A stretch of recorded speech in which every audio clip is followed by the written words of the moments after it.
Even when you lost, there's always a hope. Rise and fight.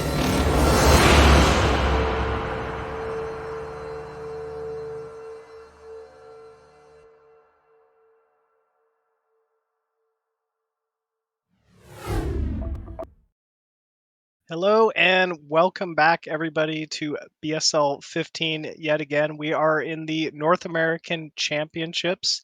I'm Machine. Joined with me is just myself for this cast, but don't worry, Diggity's going to be joining me here in a bit. So yeah, hope you guys are doing well and excited for yet another big day in the North American Championships. For those of you who were tuning in yesterday and before, we have finally broken it down to our final 6 players here.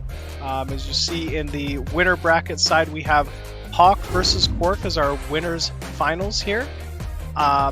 Also in the lower quarterfinals, we're going to be having Razz versus Nyoken and BoA versus Blade. So lots of Protoss, lots of, and a couple Terran and Zergs in there for the mix. Should be honestly a great group of games. We saw some incredible play yesterday from a lot of these gentlemen. Gotta say, there's definitely some favorites. KwarK, Hawk stealing the show, making it through to that upper bracket finals. But we also saw some pretty scrappy, incredible play out of Razz, BoA, Woody, or aka Blade, making a big appearance, taking out quite a few of the last few folks. Jayun even stopping in and having some incredible series, a very close series versus Nayoken as well. So yeah, we got to see quite a lot of incredible play yesterday, and should be more of the same here today. Sounds like our first match today, we're actually going to be starting off as one of the lower quarterfinal best of 3 matches. We're going to be getting into Blade versus BoA. So Blade, aka Woody, a player who, personally, I was a little surprised. Just I hadn't seen his ID in a while when he qualified. It kind of took me a second to be like, oh yeah, Woody, like he's been around for quite some time and has had an amazing showing so far. Obviously, he just seems to have such intense PvP. We saw his PvZ versus Hawk even did not look too shabby. He is really making a name for himself, and obviously has made it into the top 6 here. But he will be going up against BoA, kind of the more or less the the bigger veteran of the group, at least as far as recent standings are concerned. BoA making a name for himself even in the last BSL 14. You see there placing top, fifth through eighth. But even before that, he played in BSL 13, 11, 10. Big name in the scene and someone who's been around for quite a while. And yeah, this is going to be a pretty interesting match between these two. And it looks like our game number 1 map is going to be Butter. No surprise there. That's honestly a map we've seen start off many of these matches. So just kind of a 2-player map, pretty safe, standard. Even for PvP on something like this. And you know what, guys? It sounds like we are ready to get into game number 1 of Blade versus BoA. So here we go.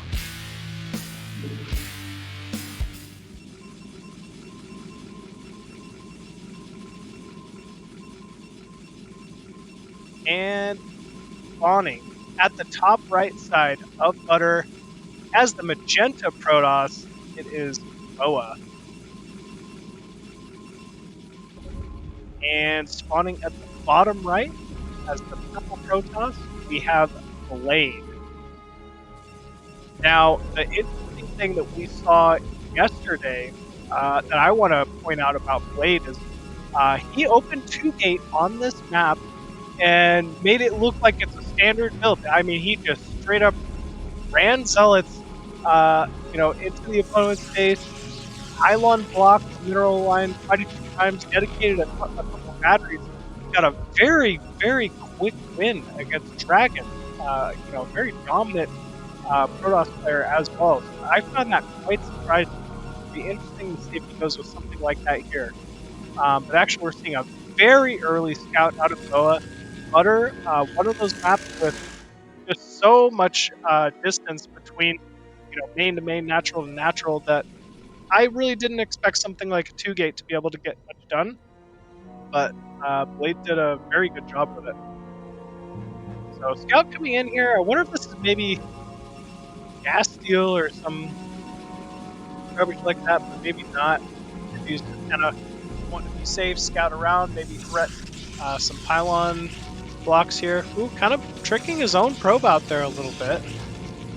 Trying to put down a pylon as well, but was misplaced, so he's forced to cancel that. And is this 2-gate? Yeah, this is going to be the same 2-gate, so it'll be really interesting to see if he maybe opts for that just massive 2-gate pressure again like we saw last time. Maybe it's just something he's very comfortable with. And we see BoA reacting with a 2-gate of his own in the main. This is highly unusual. I mean, not that I'm a PvP expert, but I feel like I don't see this very often. So both players going to be opening with these 2-gates. BoA has, at the moment, 2 more probes than Blade. So kind of I mean, you got to say a little bit of a lead here so far. You don't expect someone to be down 2 probes this early on, and I can't see how that could help Blade. So this is a little odd to kind of start things off.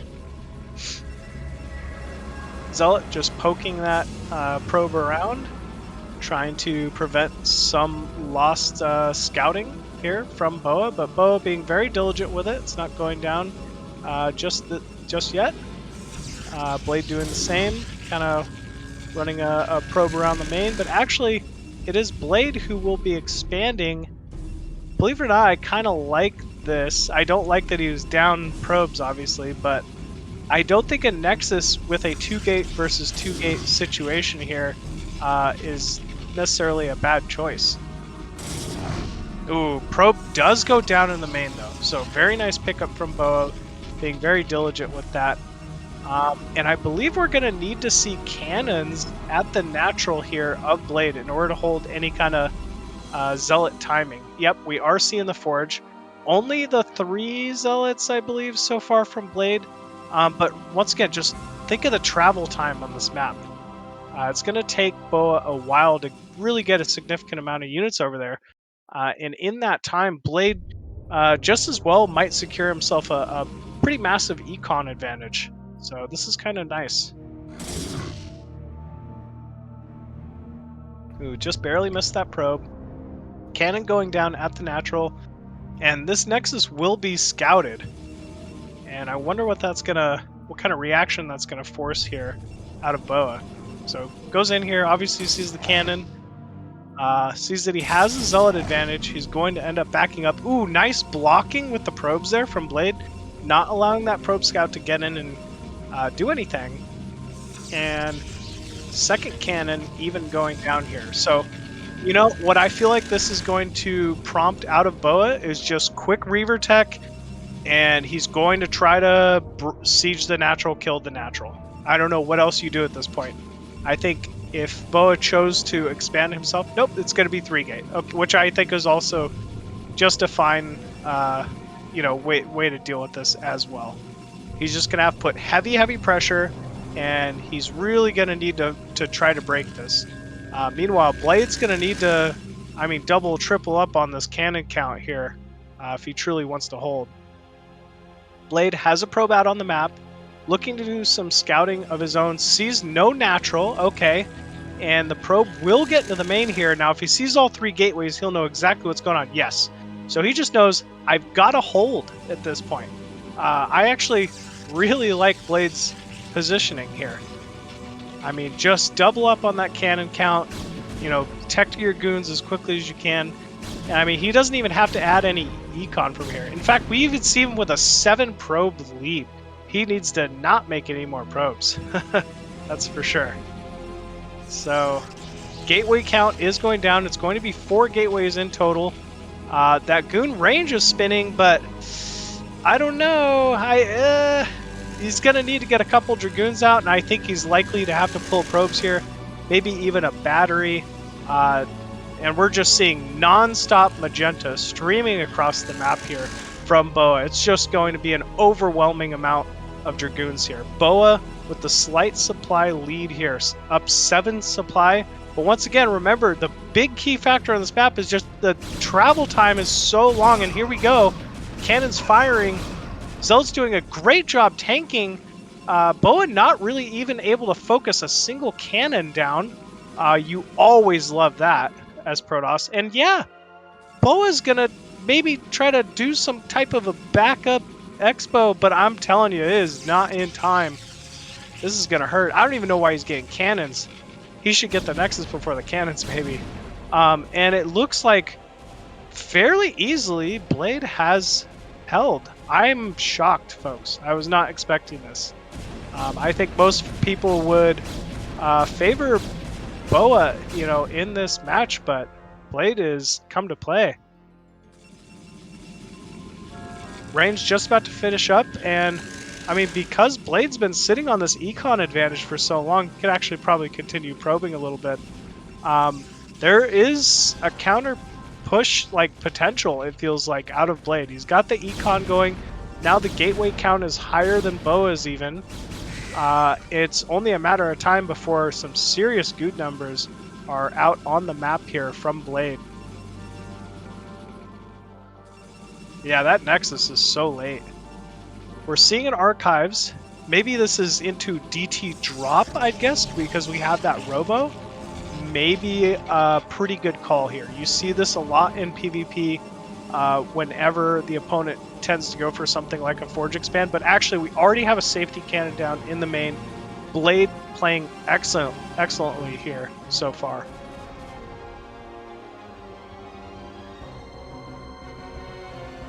Alright, looks like we have Blade moving out across the map, going to be aggressive for the first time in this game. That looks to be about 9 Dragoons and a Zealot with a couple cannons. Oh, not the time to do that. Zealot's streaming to the front here from Blade, and I think Blade has it, honestly. He's about to move in here. Decent concave. Zealot's doing a great job tanking. Dragoon's not really able to back up because they have their wall. Oh, it's just an overwhelming amount of Protoss here out of Blade. And I think this is, I mean, maybe if a couple DTs come out, he can delay at this point. But this is already just bonkers amount of damage being done here to BoA. Probes have to be pulled, and yes, we do see the 1 DT on hold position. Oh, no, it's going to go out, try to kill some Dragoons now. Going to get a couple, actually. And suddenly, Blade has to know this DT is the only damage he can allow. So he does have the cannon and the maid. We obviously know there is a shuttle moving a DT to the main to try to get some damage done here. But, oh, yeah, we even see the 3 Dragoons at the top of the map. Ooh, they do not see the DT, though. Okay, so DT taking all of its shield damage, but able to right-click a gateway there. Ooh, that robo is pretty late. This is going to be allowed to do some damage to Blade. He might lose a gateway or two, but still, I don't think this is the significant damage you're looking for. Oh, okay. Well, this can change things. 2 more Dragoons popping in, or DTs popping in here to focus down this Dragoon and these gateways a little better. I'm surprised we're not seeing any follow-up cannons in the main from Blade, or maybe even additional gateways being made at the natural. That observatory still not up, so I mean, when you lose your gateways, that's something. Like, Blade is definitely receiving a trade here for this. 3rd base though started from Blade. That's some, I don't know. He feels pretty confident about that one, and I don't think there's really much that Blade can do about it. Ooh, DT barely not making it behind the natural there. Yeah, this is looking, I mean, like the best that BoA could really do given the situation. Observer should be out any moment, and I don't think the shuttle's around, so will not be able to save these 3 DTs. They will be traded. Yep. Surprised he didn't use more of his Dragoons there to try to kill that off without losing anything, but he nonetheless able to kill off those 3 DTs. And gateways are being rebuilt in the main. We do have Reaver out, though, from BoA. This is definitely more standard play. We've seen BoA's Reaver control previously in BSL here. PvP, he's got amazing Reaver control, so definitely look for these to get utilized here pretty quickly. We do have 2 base saturation here from BoA, only down 2 probes at this point. But we also have a 3rd base up for Blade once again, so things still very much in the favor of Blade, I'd say. If I'm Blade, I'm thinking get a little more vision out on the map, right? Like, he's got to know he's in a great, situation here. He's in a great placement. Just get those proxy pylons scouting out for potential drop locations. Scout for the hidden bases, do the chores, basically, that you need to do to win this game. If you're BoA, maybe you're just looking to try to hit a timing. Maybe if he can get away with some type of a really clean, Dragoon Reaver timing and has just excellent placement, and maybe if Blade's a little out of position, it'd be a good way to try to steal this one. But Blade out on the map, not looking to allow himself to get trapped in a bad spot here. But their armies might just cross each other here. I don't know how Blade knows about this army. I didn't see anything, but maybe, I mean, their colors are so similar, maybe I missed something.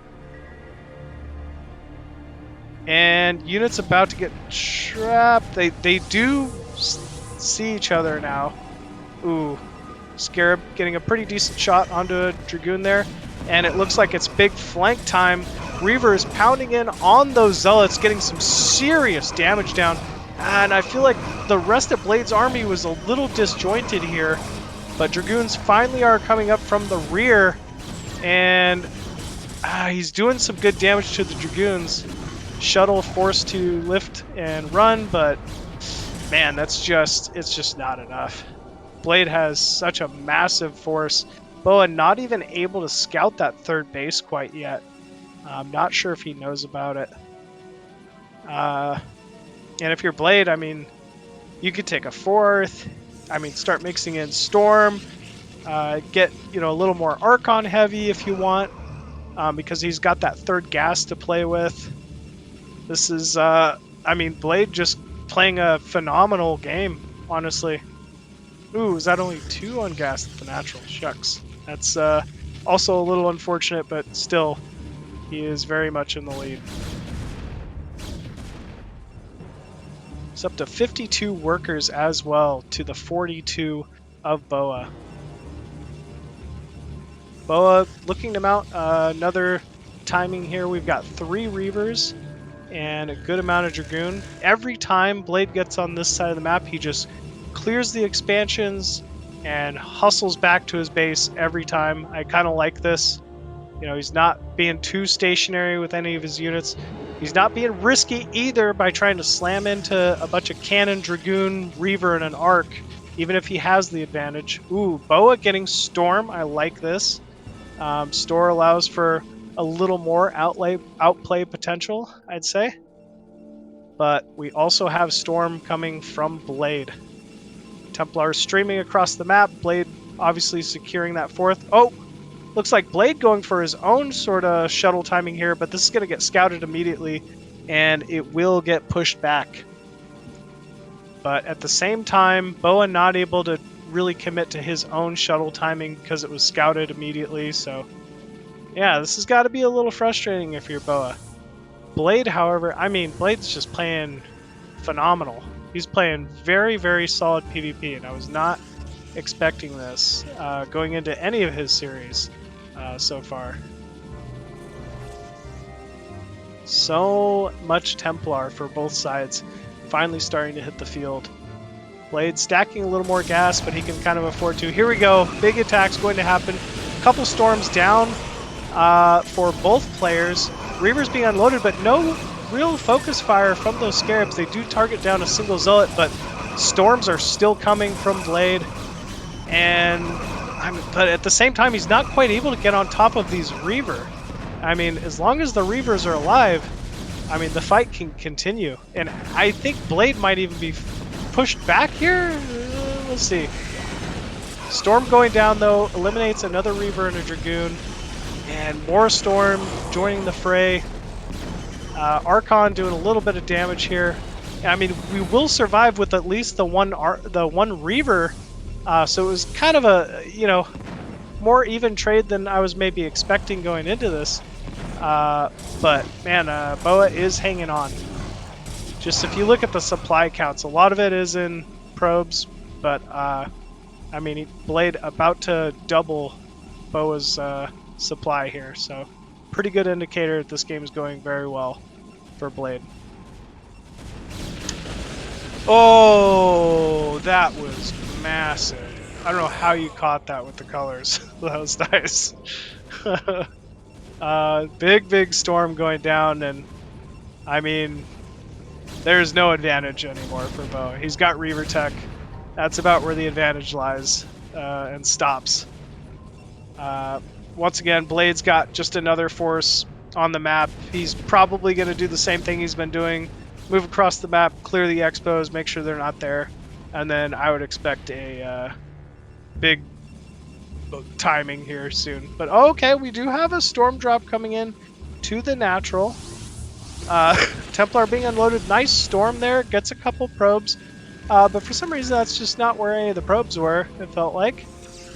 BoA now going towards the 3rd. And Blade's just single file attacking here, it looks like, into the natural. But I mean, he's just got so many units. I don't know how you stop this. Nice storm drop, though, at the 3rd.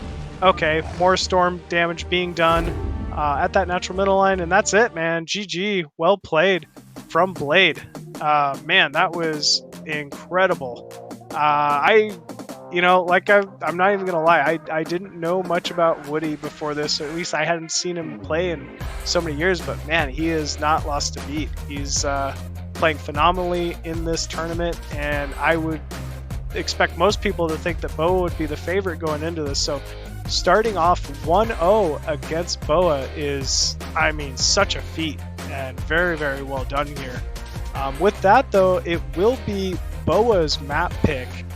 So we'll have to see, you know, what type of map BoA might choose there. That was obviously Butter being a two-player map, a little more standard for that, but there's always shenanigans Protoss can kind of get away with on two-player maps.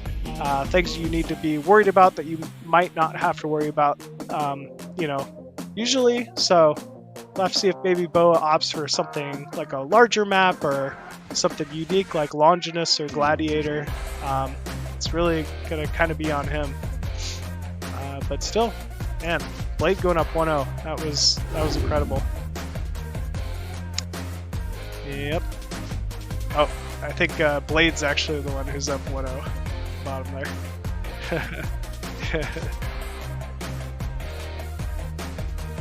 It's all good. But we also have, obviously, on the other side of the quarterfinals, it's going to be Razz versus Nyoken later, so you guys can look forward to that one. But yeah, Blade being up 1-0 at the moment here. PvP, I mean, you could definitely say that PvP seems to be a strong suit for him. We were seeing such strong two-gate plays that I almost hope we get to see that after game 1 because of how well he was executing at Burst Dragon earlier. And the map will be Vermeer, so it's kind of like I was expecting from BoA. He's done with the two-player map. They already played that. Let's do something polar opposite here and see if maybe we can get away with a little something ourselves or just play a different style game. So yeah, I'm excited for this one. It sounds like we are ready to get into game number 2 here of BoA versus Blade. So let's check it out.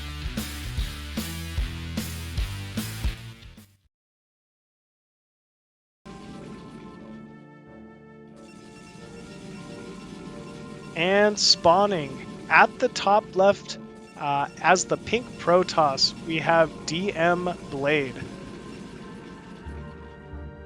And spawning at the bottom right as the brown Protoss, it is BoA. Yeah, this is going to be an interesting one. They are cross maps, so I did mention how well I thought Blade executed two-gate openers PvP. It definitely seemed like he puts a lot of time and effort into that build in particular, so I was hoping to see that, but it would not be the right call here, so we'll have to see if he opts for it anyway. I mean, obviously, you can't know that your opponent's cross-map like this, but two gates are just inherently less successful because of the distance from main to main is longer in these positions than the other two. So yeah, we'll have to see how this one goes. BoA going down with that first gateway in the main. This is going to be a gate scout actually from both of our players, so very, very standard. No one trying to get too greedy or play it risky here early on.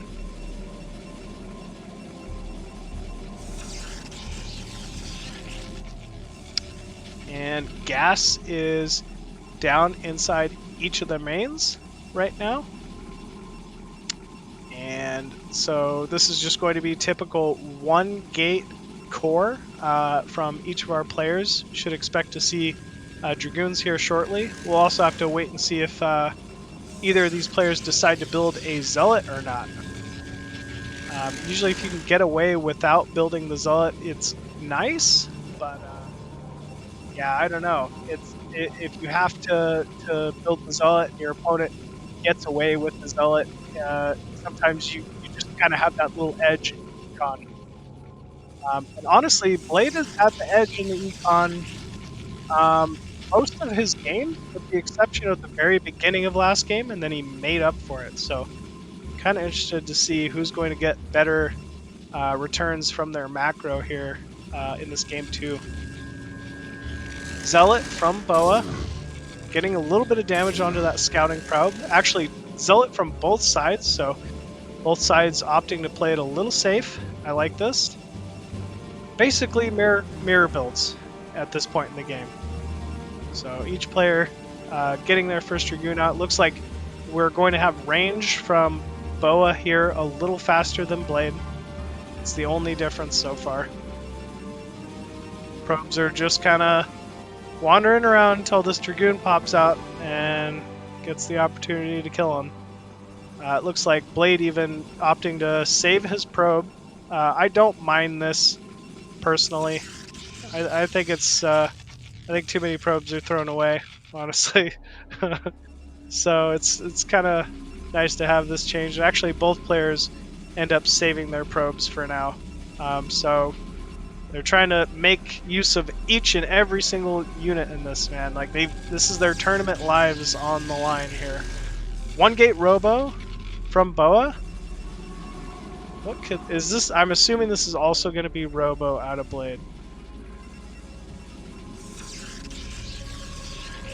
Okay, so pretty much mirror builds, except BoA just macroing it a little cleaner. He's got like a 3 to 5 second advantage overall. It feels like it's kind of nice.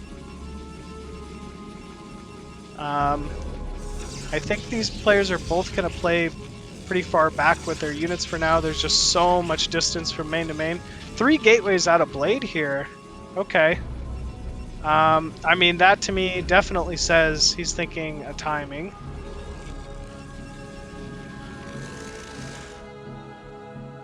No expo yet from either player. I was almost wondering if we'd get into like a 2-gate expo situation. Okay, Observatory and support base. So this is once again going to be Reaver and Observer out of BoA. This might be 3-gate obs. Yeah, Observatory, but no support bay. This is just going to be heavy Dragoon flooding out of Blade here.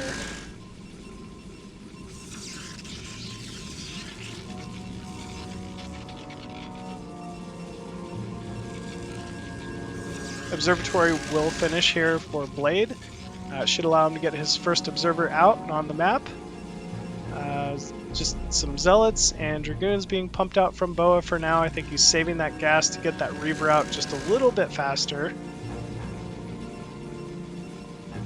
And nothing but Dragoons coming out here from Blade.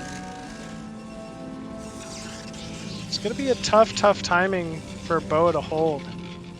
I mean, honestly, for either player to hold. It feels, even if BoA hits a timing with those Reavers, and Blade tries to take, kind of a quicker Nexus, you can get caught in these situations PvP.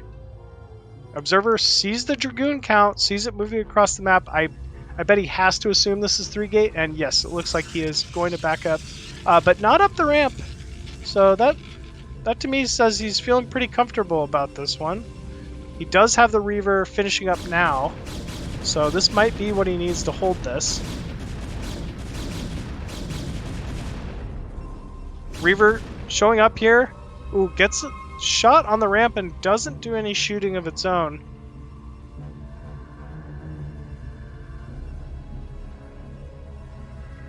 This is really tense right now. I just feel like, I don't know, if one miscalculation from BoA, if he loses that Reaver, it's definitely game over.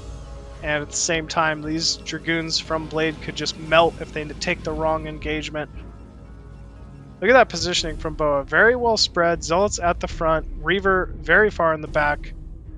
Tanking Pylon. I really like this from BoA so far. And I think what we're going to see is Blade is actually going to scout it, recognize that BoA has done everything he needs to safely hold this, and he's just going to back up. And we're going to continue playing the game, basically. A lot of players like to think, okay, I went 3-gate obs, I made all these Dragoons, I have to get something done with them. And it's like, no, you really don't. As long as you forced X out of your opponent. Obs going into the main, seeing 2 more gateways being added, so he knows eventually that Dragoon count will catch up to his own. Ooh. BoA trying to snipe that obs, but just a little too slow to do so. And BoA's got the faster natural here. He's also, this game, what is that, got an 8 probe lead as well. So economically, things are actually looking much better for BoA this game. Supply is just about even. And it looks like BoA wants to move out now, but this is a weird position here from Blade. If he comes in and snipes the shuttle, that could be huge, but no. BoA catches it immediately, and Blade forced to back up. Okay, chip damage on the shuttle. I like that. And BoA kind of choosing to sit back for a second here. Maybe feels the eyes watching out for that shuttle, and doesn't want to allow his Protoss opponent to be able to snipe that with those Reavers, because it's just so valuable at this point in the game. Blade sharking around again in the center of the map here. Both these players just not quite able to catch each other. 2 Reavers at Blade's own natural here. Okay, Blade sees the Reavers finally, knows that absolutely BoA is moving across the map, and he's almost there. This is going to come down to Reaver shots at this point. Oh, looks like Blade wants to flank with these units, which I think is actually the right call. He just can't allow his Dragoons to get seen at the south side. Ooh, and actually, they are seen. BoA's able to lure them away a little bit here. Shuttle speed just about to complete. That's for BoA. And we're seeing Blade slowly catch up in that worker count. No natural gas quite yet for Blade. BoA has had his for quite some time though. More and more Reavers being produced here from BoA.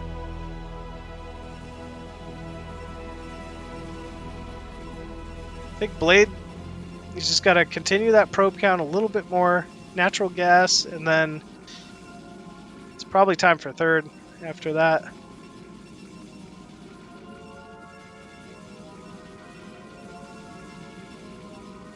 Still just seeing Mass Dragoon and Reaver Shuttle from both these players. Don't think we've seen a Forge for +1 or anything like that yet. 4 Reavers here so far from BoA. I mean, 4, that's a big number. That's 2 more than Blade has, so I feel like, just based on my Zerg math, BoA's looking pretty good for this timing. Oh, slow zealots moving out here from Blade. 4 Reavers dropping in. Big detonations onto the first zealots, actually.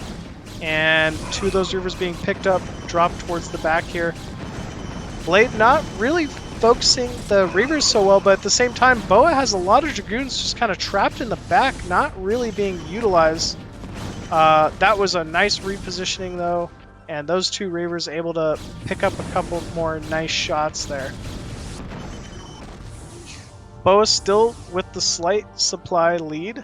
I feel like he's making the better of this engagement.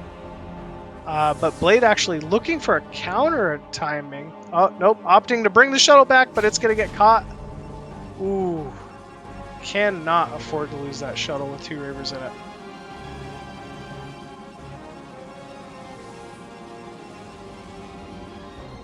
I mean, he's still just kind of sitting back. Blade not minding the natural gas either, but it looks like BoA is in a position where he can't afford a third at this point. I like that BoA has that observer over the natural just to prepare for storm drops or any type of like drop timing that could happen. A lot of players like to skimp on things like that, but there's a lot of value to it.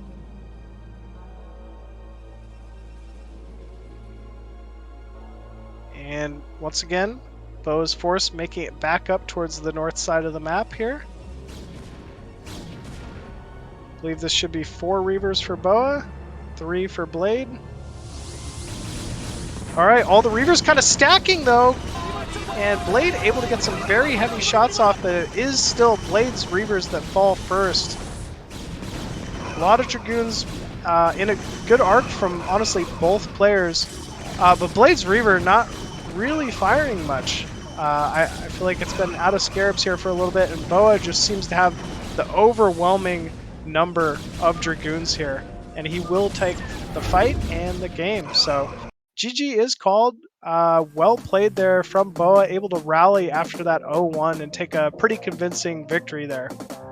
He had, I was kind of complimenting Blade's econ in the prior game, but it was all BoA there. Faster natural timing, read the situation very well, didn't get overly aggressive, just kind of sat back, had good formations, and just consistent reaver control, which is hard to do, and took a very clean game there against Blade. So well done. That will tie up the series to 1-1. Which means it is Blade's map choice and final game in the series. So winner of this will be moving on to our losers semifinals, while unfortunately the loser is going to end up falling from the tournament, top 6 here. This is going to be a good one, and kind of interested just to see what kind of map Blade would pick in a Game 3 situation here like this.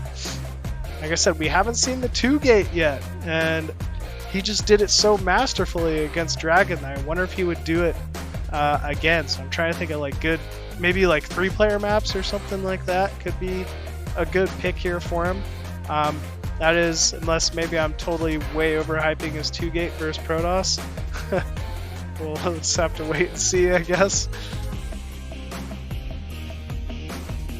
BoA though, coming out pretty strong when he needed to. Okay, it's gonna be Sylphid. Each of these players has played Sylphid at least a billion times. Great map for PvP. It's honestly a map that you see a lot of 3-gate on, reminiscent of KwarK's match yesterday. It was a pretty good call on this map in particular, I'd say. So I expect to see some pretty heavy aggression from both these players, and definitely also a 2-gateable map. So this is going to be a fun one.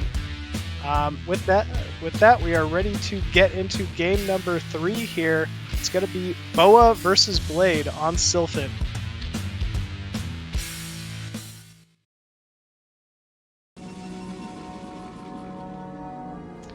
And spawning at the 12 o'clock position as the Teal Protoss from Canada, it is BoA.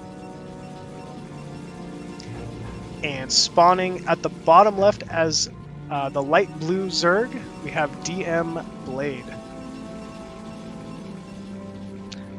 Yeah, this is going to be unique. They're already, just by it being a 3-player map, the distance natural to natural is not going to be nearly as long. I think it favors good early aggression, which I love to see in PvP, and maybe we'll even get to see that Blade 2-gate. We'll have to wait and see here. But I don't really know enough about this map for this matchup to say if there's any advantage to either player given their spawns or anything like that. It feels honestly all well balanced for the most part. Maybe BoA's main is a little more open to drop, which could be a big deal or something like that, but I don't know. That's kind of just a guess by me. Probes scouting out from both players here. Blade going to get the lucky first scout. BoA actually scouting the center of the map maybe for something like a proxy 2-gate. And actually no, moving into Blade's main, so this will be a first scout from both of our players here. Blade going for the 2-gate, can't wait to see it.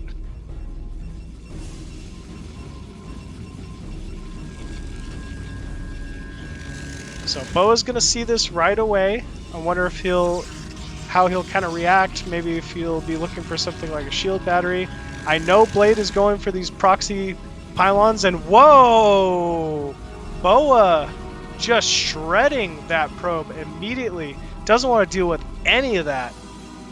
That was very, very nice. I mean, that's one of those things where whenever you pull that many probes off to try to kill a probe, like, you either look like a god or you look like, an idiot. Like, you just, all the probes chase the other probe around and he kind of just gets to frolic into your main and still live.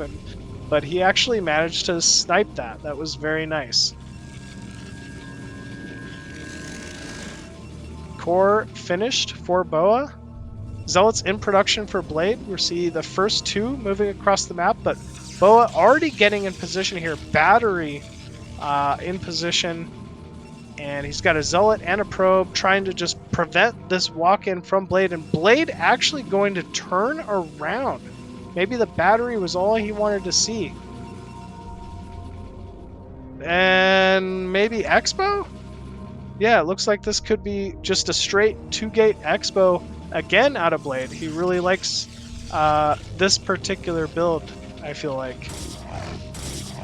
Oh, that's a big mistake. Can't do that, BoA. BoA going to give up that probe in the main for free. No Dragoon range yet, though, out of BoA. Forge in the main for Blade.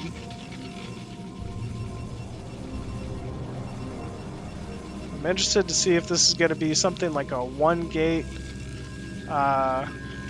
tech, like Robo, or, you know, what BoA would do. Normally, I'd say always 3-gate is strong on this map, but maybe if you know they're going Expo, you'd want to go Reaver or something, like he did the prior game. I'm uncertain.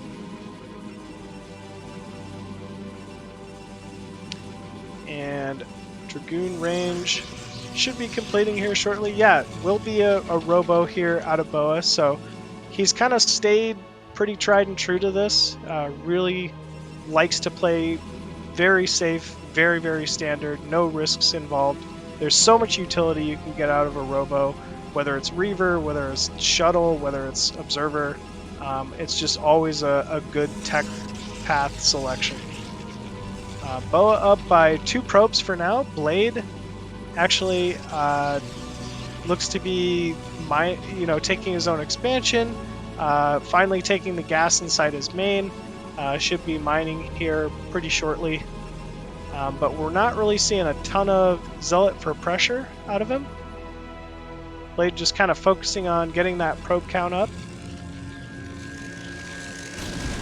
Okay, probe will go scouted, ends up being killed there for Blade. And the Dragoon count is starting to grow for BoA. We see additional cannons being made from Blade at the natural here.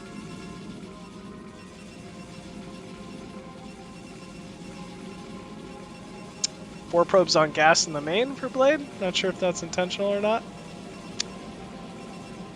And core is done though. That's a fairly quick core to already be able to produce Dragoons. Feels like, honestly, really well timed from Blade. Probe count advantage is finally in Blade's favor.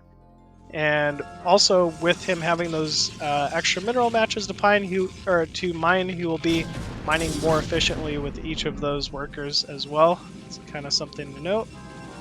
Reaver, first Reaver going to be coming out here for BoA shortly. And I assume this is just going to be one of those 1 Reaver timings. Hit before Blade can have Dragoon range or something like that. And I think that's probably the right call. I think he's forgot Dragoon range. I don't think he has it yet. Oh, we maybe just started researching it, I think. Yeah. So, this is going to be a little tricky to hold without Dragoon range.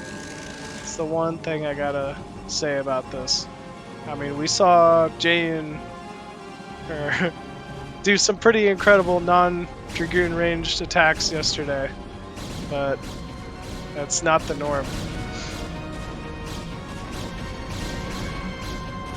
Reaver coming in here, going to get the first shot off. Oh, no, it's not. Psych. Okay, shoots a single Zealot. Dragoon's coming off the line, but not really able to get anything done. BoA's playing this very patiently, and it's honestly going to be the right call here. It's kind of sieging down that front pylon with some of the Dragoons, getting on top of these cannons, and I mean the Dragoon count's just not there from Blade this game. You could tell this you really need to get the Dragoon range, and I think you need to get a little more damage done with the initial 2-gate if you're going to do a build like this.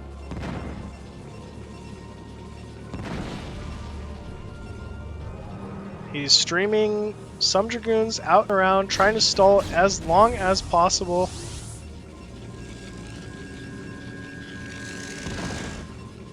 Final cannons being torn down here. Still no range, so he just can't go. I think BoA even has a larger Dragoon count. It's just kind of bonkers here.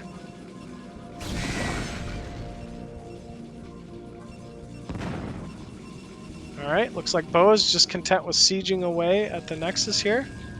I feel like Blade doesn't mind this, but oh, now he does. Yeah, you definitely don't want to fight against 2 Reavers in a position like this. And here we go, Dragoons coming in from Blade. No damage being done to the Reaver quite yet, but BoA with some meticulous Reaver control, also bringing in that reinforcing Reaver, and it's just too much green. And these Reavers, there's just not a counter to them. Usually you have to have overwhelming numbers of Dragoons to counter something like this. But oh, it is Blade's tournament life fighting off, and GG is called there. So very well played from BoA. He's going to end up taking such a super close series, 2-1. You know, Blade, man, he definitely turned some heads and played extremely well this season, but unfortunately that means he will be out until next season. But man, what an incredible series between these two. I knew it was going to be kind of a shocker. Blade starting off strong, but BoA just kind of kept it cool, calm, collected, and took it home. So very, very well done from BoA. We can look forward to seeing him playing later this afternoon. He'll be in the lower bracket semifinals and will be going up against the winner of Razz versus Nyoken.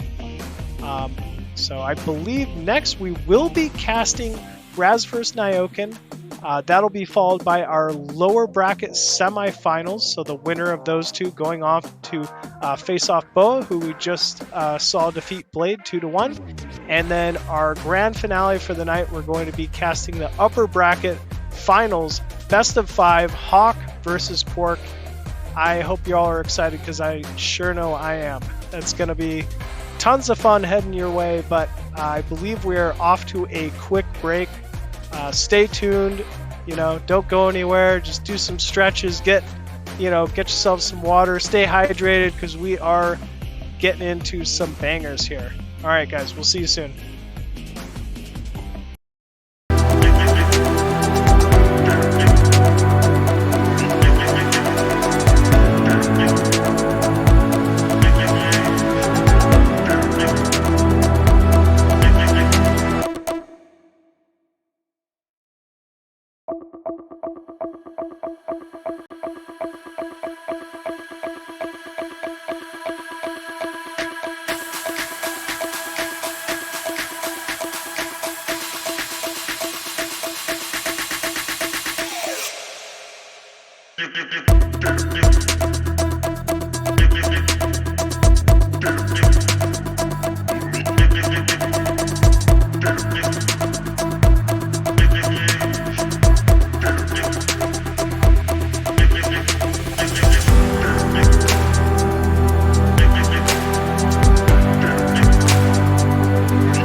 What's up? Welcome back, everybody, to BSL15 NA Finals. I brought a guest with me, the one, the only, the Diggity.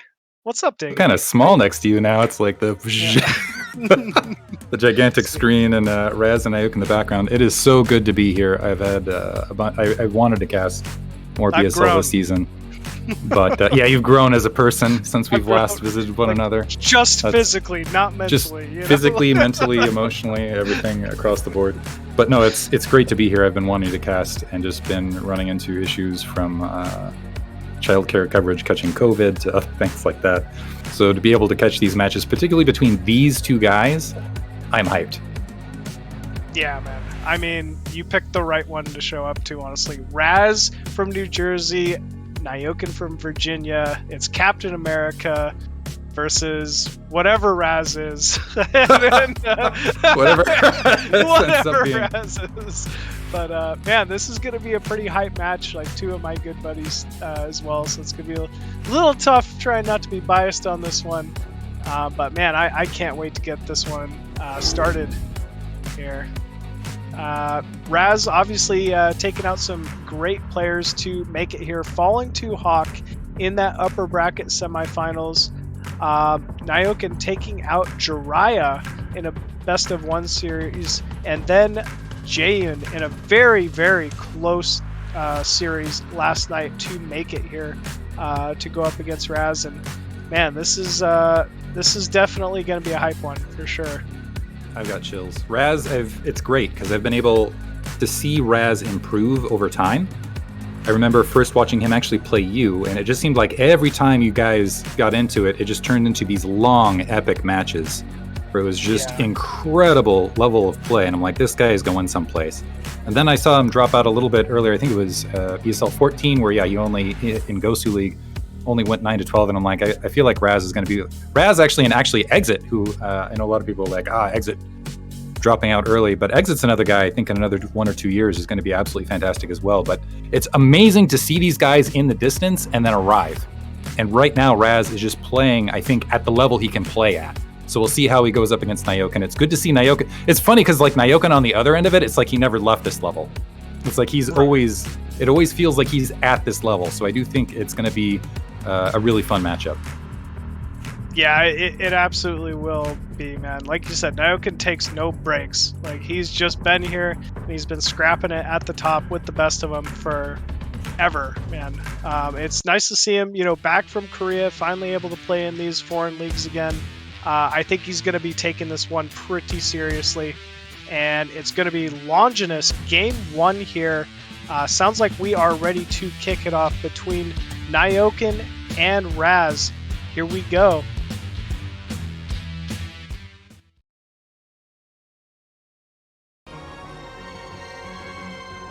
And spawning mid-right as the red Terran, we have Nayoken. And in the upper left-hand corner, as the blue Protoss, we have Razz. Man, Longinus, this is not a map that's been in the map pool for such a long time, but it's really refreshing to see it back. I know that in the off chatter we talked about how Nayoken really enjoys this map, which actually surprises me considering how exposed the third base is to potential Dragoon harass, because you have the nearby ramps that are kind of those inverted ramps where your opponent can kind of walk down into them. So I'm almost curious if he has a particular style of build order he likes executing on this that's going to put pressure on his Protoss opponents in the mid game, where he maybe something more Mihu style, where he's going more to the 4 factory or something along those lines.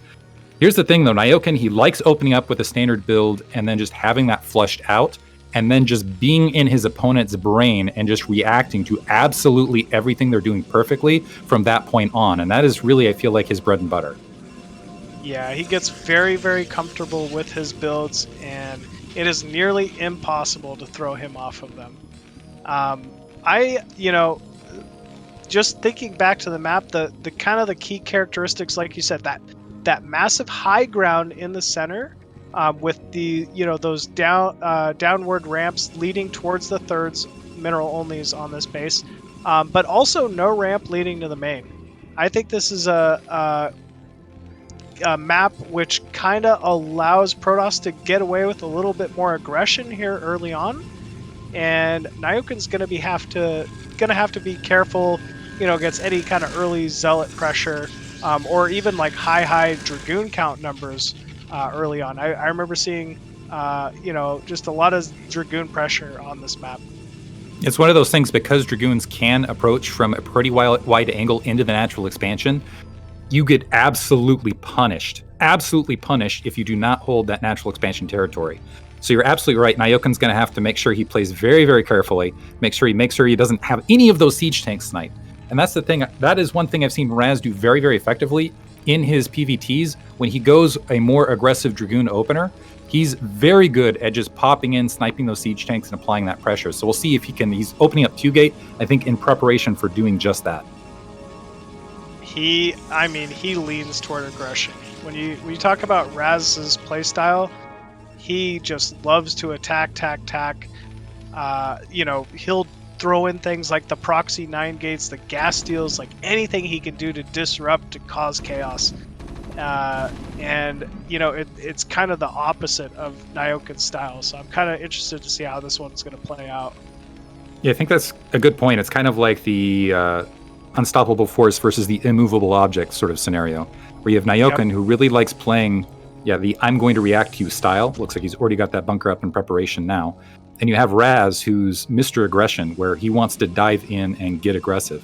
He's got that range upgrading. I would not be shocked. It looks like he's currently going to try to block out that SCV to deny information. Is going to be able to do so, which is going to make Nayoken somewhat uncomfortable. I'm not sure if Nayoken, I think that was a bait probe at the natural expansion. He was trying to show as though he was going for an expansion. I don't think that's going to fool Nayoken at all, though. Yeah, I'm not sure. I thought it was actually pretty smart to put the probe there. I mean, maybe Nyoken's thinking aggression. He hasn't seen the second gateway, though, and that's really, to my eyes, what would kind of tip it off.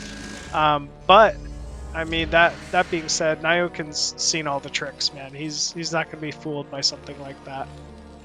Looks like he is going to go ahead and drop down his natural expansion. He's got that. Well, he went for siege tech before going for that first siege tank. Let's see if he pops that siege tank out momentarily. And actually having that siege tank on delay, I'm not sure if that's. That could hurt, because Razz already has 4 dragoons out, and basically what Nayoken needs to make sure is, he's already doing it. He's getting those SCV on standby just in case, and sending out another SCV to make sure. Yeah, I like this. He's actually moving that out for the timing when those dragoons would flood across the field. So maybe, he's moving it to the south though, rather than to the north. We'll see if he catches. Yeah, you can see he's searching for it. He's like, where are the dragoons? Are the dragoons coming? Yeah, I don't know. This was a little bit of hesitancy from Razz. I feel like there was no reason to not have the dragoons here, sieging away on that bunker, trying to get some big damage done. Now he's just delayed for siege, and this tank should be able to get siege out here in just a second. Dragoons moving in. Okay, but siege is down. First tank will fall. Dragoons pushing in, getting on top of the siege tank. There's 3, a 4th coming. There's SCVs pulling off the line. They need to group repair, but the tank's down! And Razz, now, it looks like that latent dragoon isn't going to be able to get in, but he is getting economic damage on Nayoken, picking off SCVs, that tank in pursuit. Let's see if Razz continues the pressure. Unfortunately for him, I think he didn't realize how effective this was going to be. I think he was maybe hoping to pick off a siege tank, but Nayoken had it in that back position. Instead, he's dropped the Nexus behind this, but getting some good disruption done in Nyoken's base. Yeah, it definitely was. Although I'd have to say, I believe Nyoken came out on top there. That was a good amount of dragoons to trade for just a single siege tank. And actually, yet another dragoon will fall for an SCV. We're seeing Nyoken with the supply lead. If you're Razz, you hate to see that. It very well could have gone, the other way. I feel like he was just a little delayed to pressure with the dragoons there. I feel like they needed to be shelling away at that bunker, causing some lost mining time at least when you're going to dedicate that many dragoons. But he is double expoing from here, taking that double gas base at the 9 o'clock position that is so strong for Terran and Protoss in this matchup. I also like that I don't think Nayoken's going to be able to punish it either. So Razz is more or less is getting a second expansion pretty rapidly. I actually also like what Razz did on the approach. He just sent the single Dragoon to be like, oh, I'm just pressuring with a single Dragoon, don't worry about it, and then flooded in with the rest. Nayoken didn't have enough SCVs in the line, but I gotta say the linebackering with those SCVs getting on top of those Dragoons was absolutely phenomenal for Nayoken in that fight after that. Right now, Razz spreading those Dragoons out, wants to make sure he can cut off, first of all, any vultures that might sneak out, but any additional scouting information. Looks like an armory's been plopped down for Nayoken. I think he's just going to go ahead, sit down, shell up, work on the upgrades, and play from there. Yeah, probably the best call here. If you're Razz, you really want to prevent any vultures from getting out, but oh, looks like a couple of these vultures will slip by, unfortunately. Razz is walling his third base, so you know he should this is gonna be lose close. more than a probe or so. Probe's getting caught in transition, just a half second. That additional blockade drop, so vultures could easily get cleaned up by Dragoons before they're going to be able to breach. Looks like they're going to go ahead and shuffle off, but that is a big indicator to Nayoken that third base is in play and immediately moving to the front to clear the Dragoons out. Yeah, this is 3 tank timing, it looks like, out of Nayoken. Vultures waiting in the wing for this mine upgrade. This can be a difficult timing to stop. So we'll have to see. Oh, 4 tanks, actually. And so 4 tanks, 4 Marines, yeah, moving up into the middle ground. It looks like there are a handful of mines as far as the reinforcement point as well. Razz losing track of the army. He's not sure which were, and that's going to open up potentially these vultures to sneak into that natural expansion. So the vultures scooting through into the main. It looks like they're going to be able to massacre some probes here. Plus, you have the rest of the attack force for Nayoken sweeping out towards the third, while the rest of these Dragoons are distracted. Yeah, you called it. This vulture display was very, very nice towards the main. That's actually going to pull everything away from this third. Siege tanks are able to get into the perfect setup. Mines are already in position from those original 2 vultures.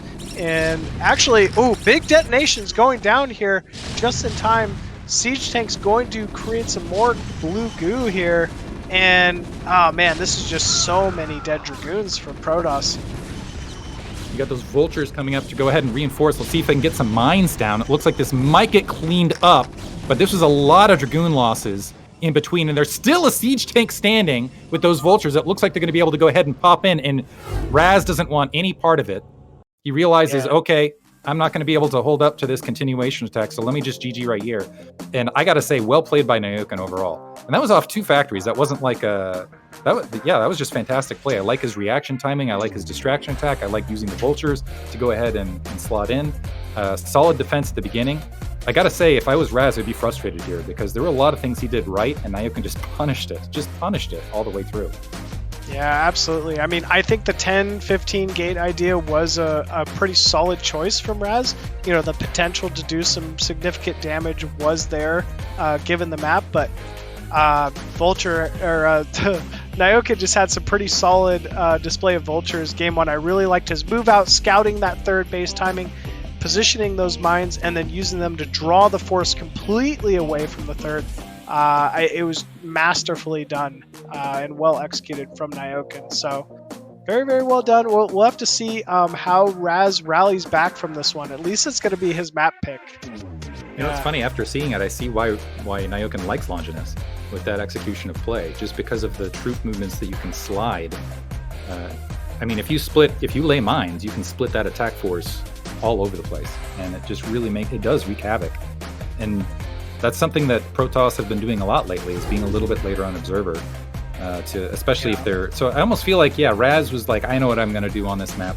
And Nayoken already had, and this is Nayoken's thing, he just gets in people's brains and plays 2 steps down the line. That's where he finds a lot of success. Yeah, he absolutely does. You can tell he's practiced Longinus, even down to that first tank timing and placement, right? Like, he got siege first before the siege tank, and I was almost like, oh, against a pressure build, this looks a little scary. But because he was able to siege that siege tank from so far away, it got so many shots off before the Dragoons were even able to get on top of it. It was very well done. The positioning of that siege tank was fantastic. Yeah, in the back end of the base, where it was just slotted out of just kind of the atypical location you'd expect a siege tank to be because of the map architecture, and it's just fantastic play. And it looks like we'll have Sylphid here being the map choice from Razz going into game number 2. Another safe standard map. You can expect each of these players has played so many games on this map, so sounds like we are ready to get into it here, folks. Razz versus Nyoken, game number 2. Here we go.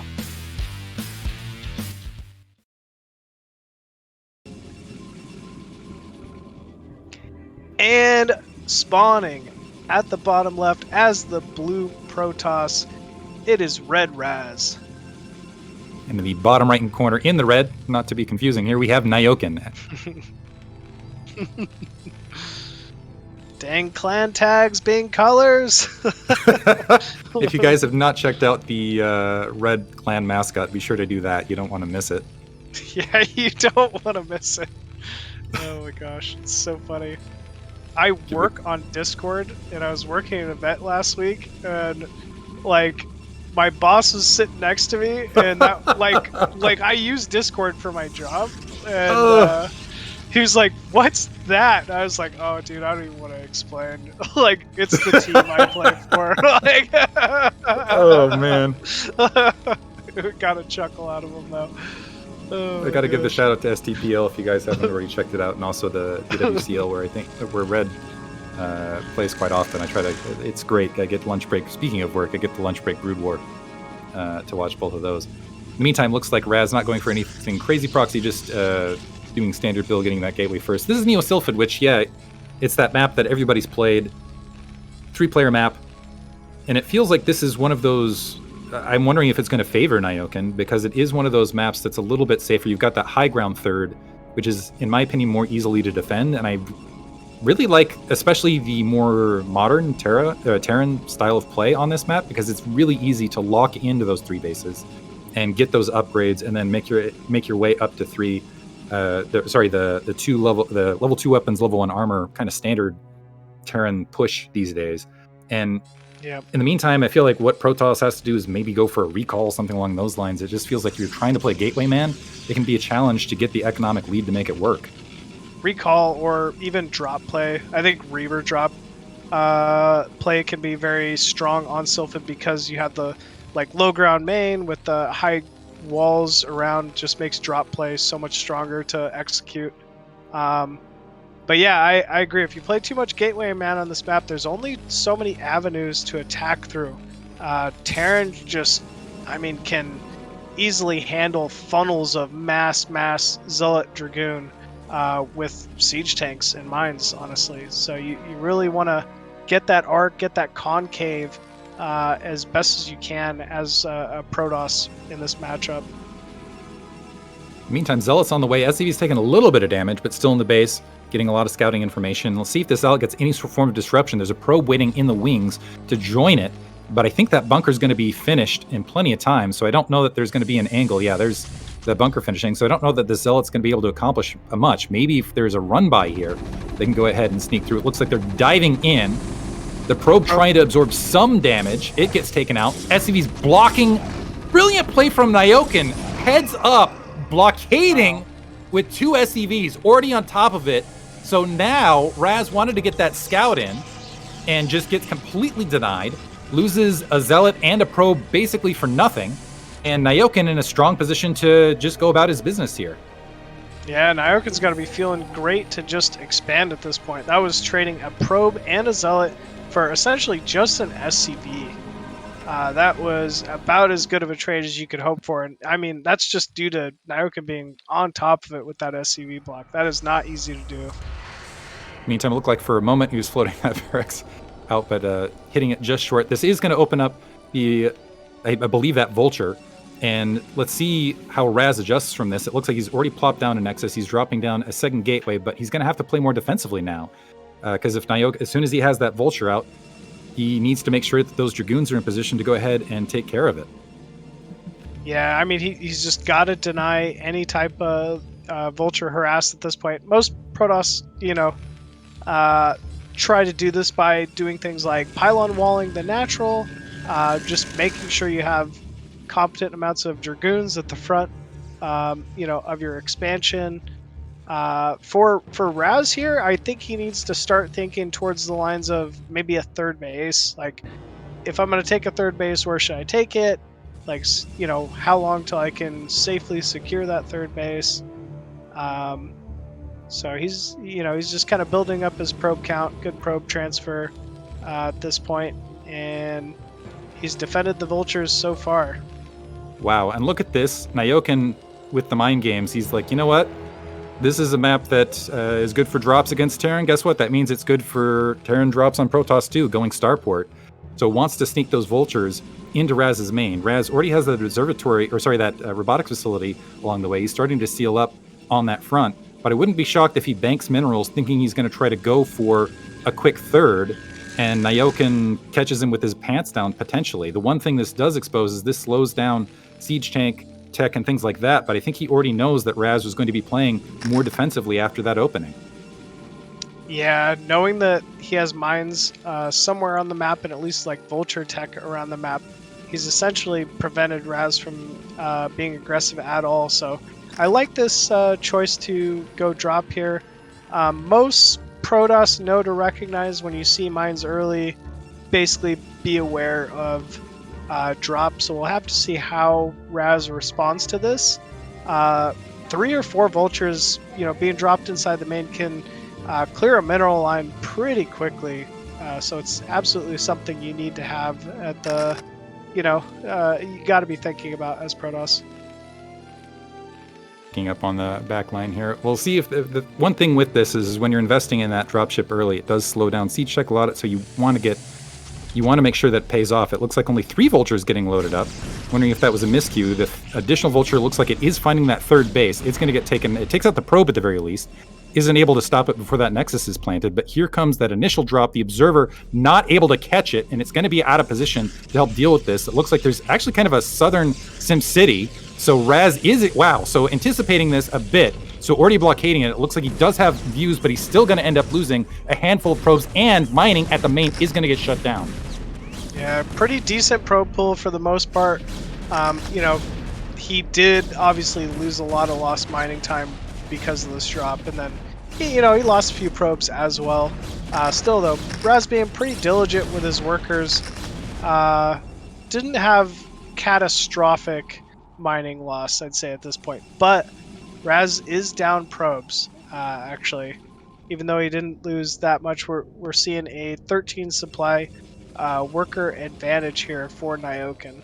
Yeah, Nayoken economically off to the races here. He's already got the 43 worker count to 32, which is bad news if you're Protoss.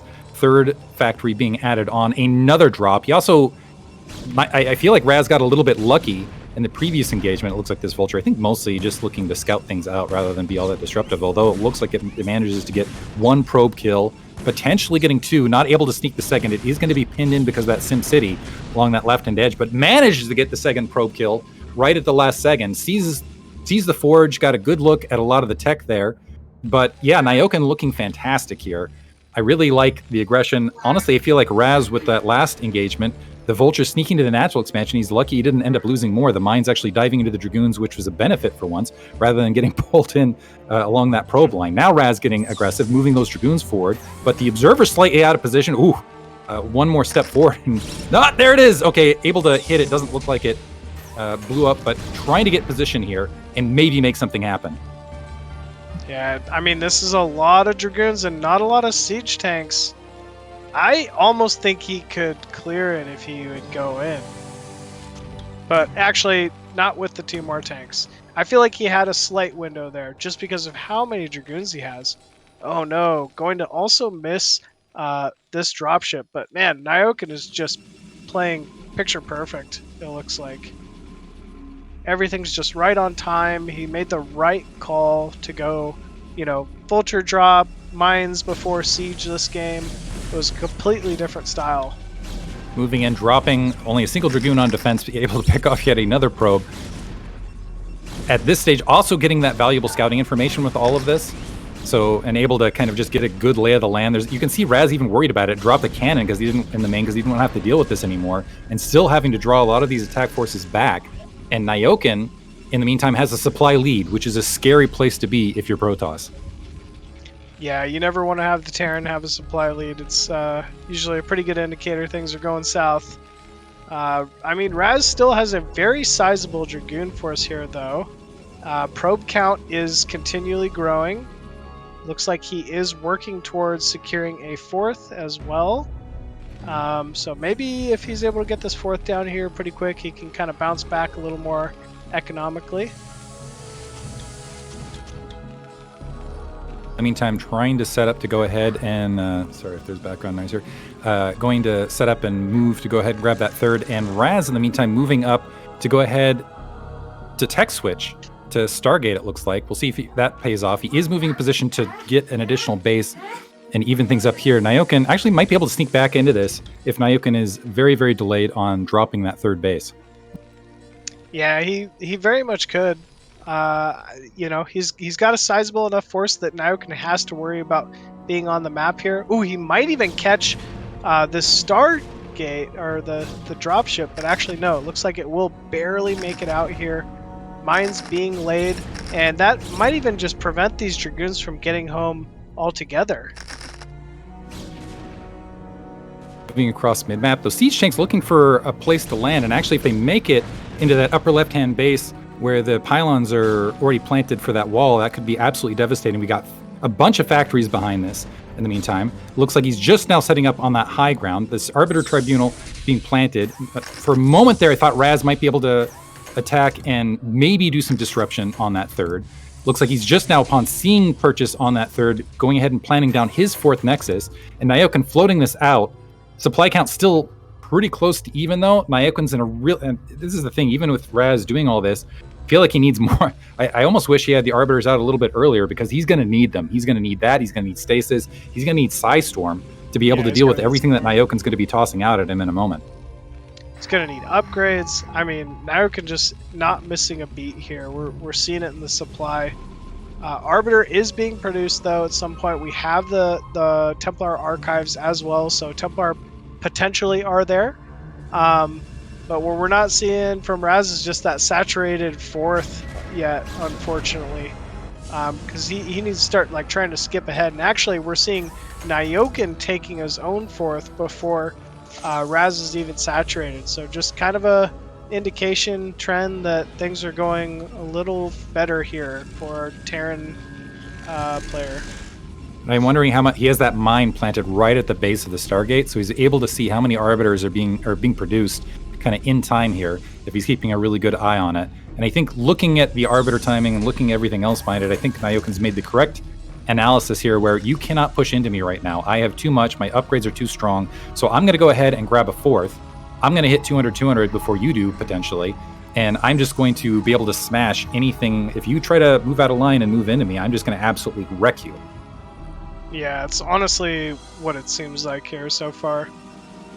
I mean, if you're Razz, you got to be thinking what, like recall maybe, secure a hidden 5th, and actually he is trying to take a 5th at 12 o'clock, but it will be scouted by a vulture immediately. So I mean, he's trying what he can do here. He's just a little behind, just slightly behind, it seems like.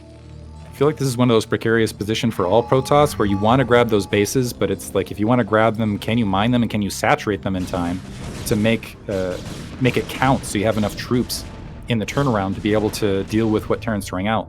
In the meantime, that's also opening up the ability for Nayoken to just send surges of vultures across the map, which means Razz has all this territory he needs to cover. He needs to defend his natural expansion. He's got to defend all these additional bases. Got to worry about vultures just dive bombing in. There's a drop moving in here with the siege tanks potentially to disrupt this as well. And while all of this disruption is happening, Nayoken's continuing to build his troop count and his upgrades. Yeah, he truly is here. Oh man, this is actually some pretty serious damage up at 12 o'clock. This Nexus could go down. Razz trying to walk in, not able to quite clear the mines yet. Dragoon's not moving in. That Nexus looks like it might fall before the Zealots or anything else can clear this. Razz taking too much time in the Nexus. That's 400 resources down the drain. You can see Razz was hoping this was going to be a location for a potential refugee style already. He's like, this is going to be my backup base. But Nyoken preempting this, swatting it before it's even in position. It looks like he might even be able to get that dropship out of this. So loses the vultures, loses the siege tank, but takes out a Nexus and really is hampering Razz.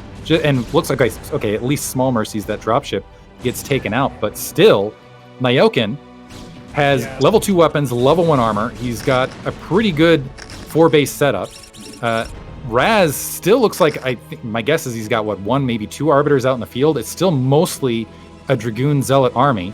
And I just don't know that he can contend. We'll see in these matchups, maybe with the good split, if Nayoken just positions really, really poorly, he can dive into this. But currently he's only got that +1 weapons.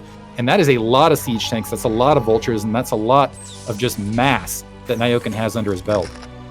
Exactly. I mean, he's got that 2-1 timing that we always talk about in this matchup. Here we go. Razz running in here. Zealots coming in from the flank.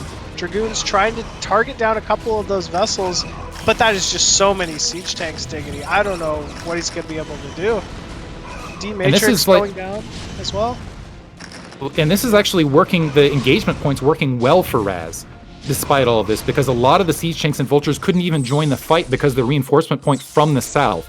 But despite that, Nayoken still having more than Razz. At which point, Razz just depleting his entire attack force. Nayoken completely decimating that army, is now on the move to just wipe out everything. We saw the supply shift, a huge shift in supply in between that attack. And now Nayoken, it's kind of like a kid in a candy store. Where do I want to attack? Because Razz, he doesn't have enough to defend. His main's looking a bit thin, so now he needs to think about defending these exterior territories. He's trying to drop some additional gateways. He has a decent bank to go ahead and replenish forces, but Nayoken can do whatever he wants at this stage. Yeah, the world is his oyster, it feels like at this point. He's got complete map control. He's really just needs to gather his forces and decide which base he should attack. He's playing it very slow, very methodically, though. He's not going to throw this game away from here, which I really like and I respect. Razz, I mean, he's scrambling. He's got a few Arbiters. Maybe if he gets some godlike stasis, he might be able to make something happen here. But he's just trying to delay, spend as much of his resources as he can into units because he's going to need them here in a second. Nayoken hunting this army down, pushing it back towards that the fourth base.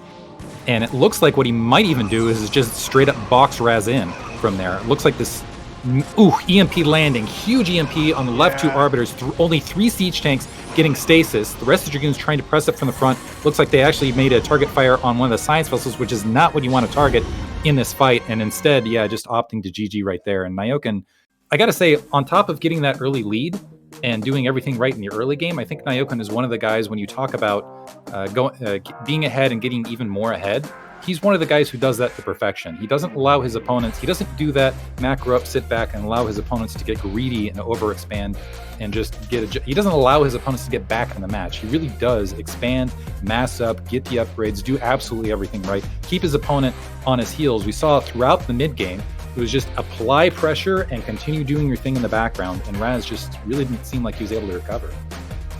Yeah, you're absolutely right.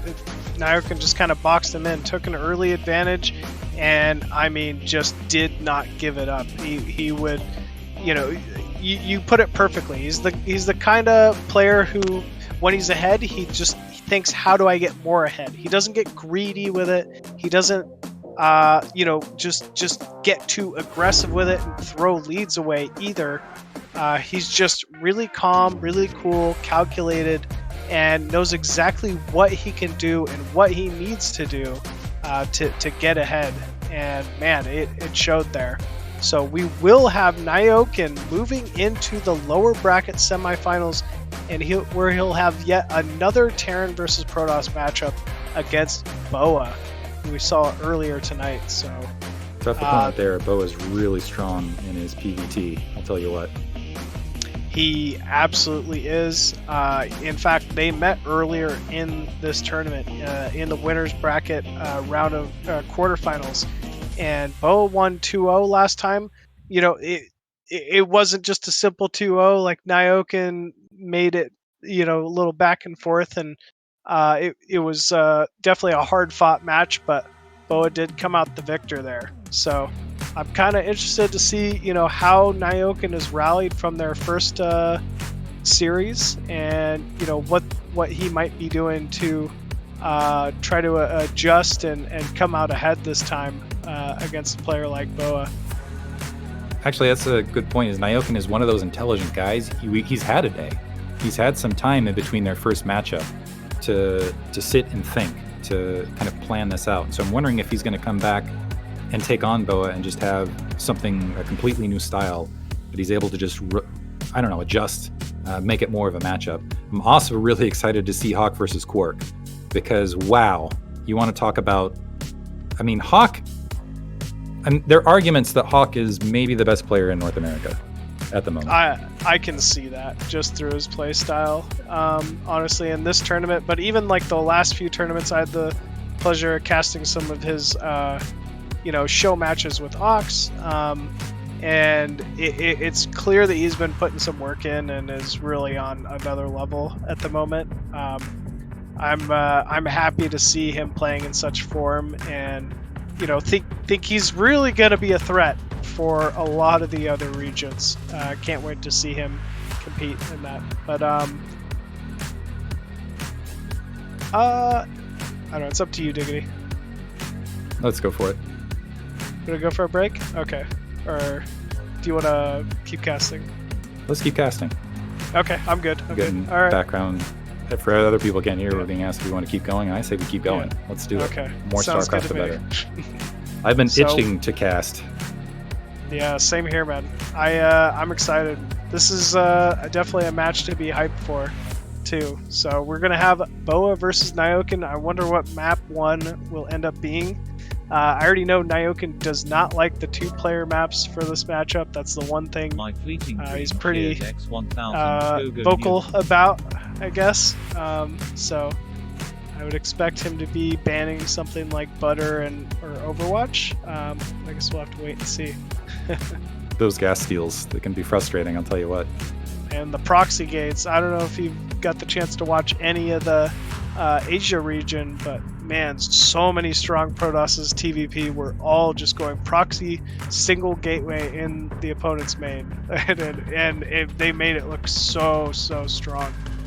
This is going to be an interesting one too, because now we have Nayoken. He warmed up kind of against Razz. I don't want to call Razz just a walkover warm-up sort of thing, but you could tell it's like he had the 2 Protoss players in a row to prep for. So it's like his mind is in the mindset of, I'm going to take, like, I'm toss hunting tonight. I want to go ahead and take and roll it out. But BoA, he's one of those guys that it felt like in the NAT matches that I had the privilege of casting, I think last year, BoA was one of those guys where I'm like, he has arguments, but it looks kind of like Dragon and some of the other players were just outclassing him a bit. And then all of a sudden last season, just breaking out, and particularly his Psystorm play is very, very impressive in the mid game.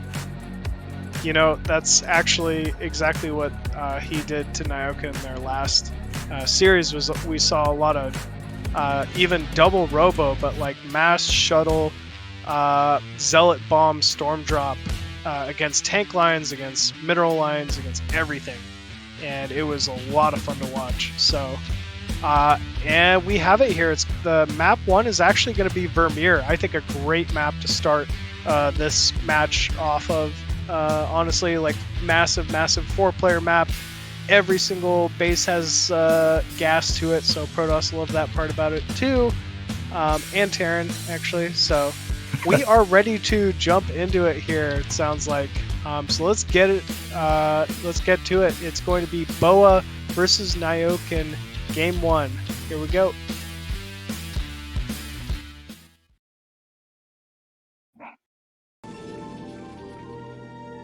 And spawning at the top left side of Vermeer as the red Protoss, we have BoA. Spawning in the bottom left-hand corner as the blue Terran, we have Nayoken.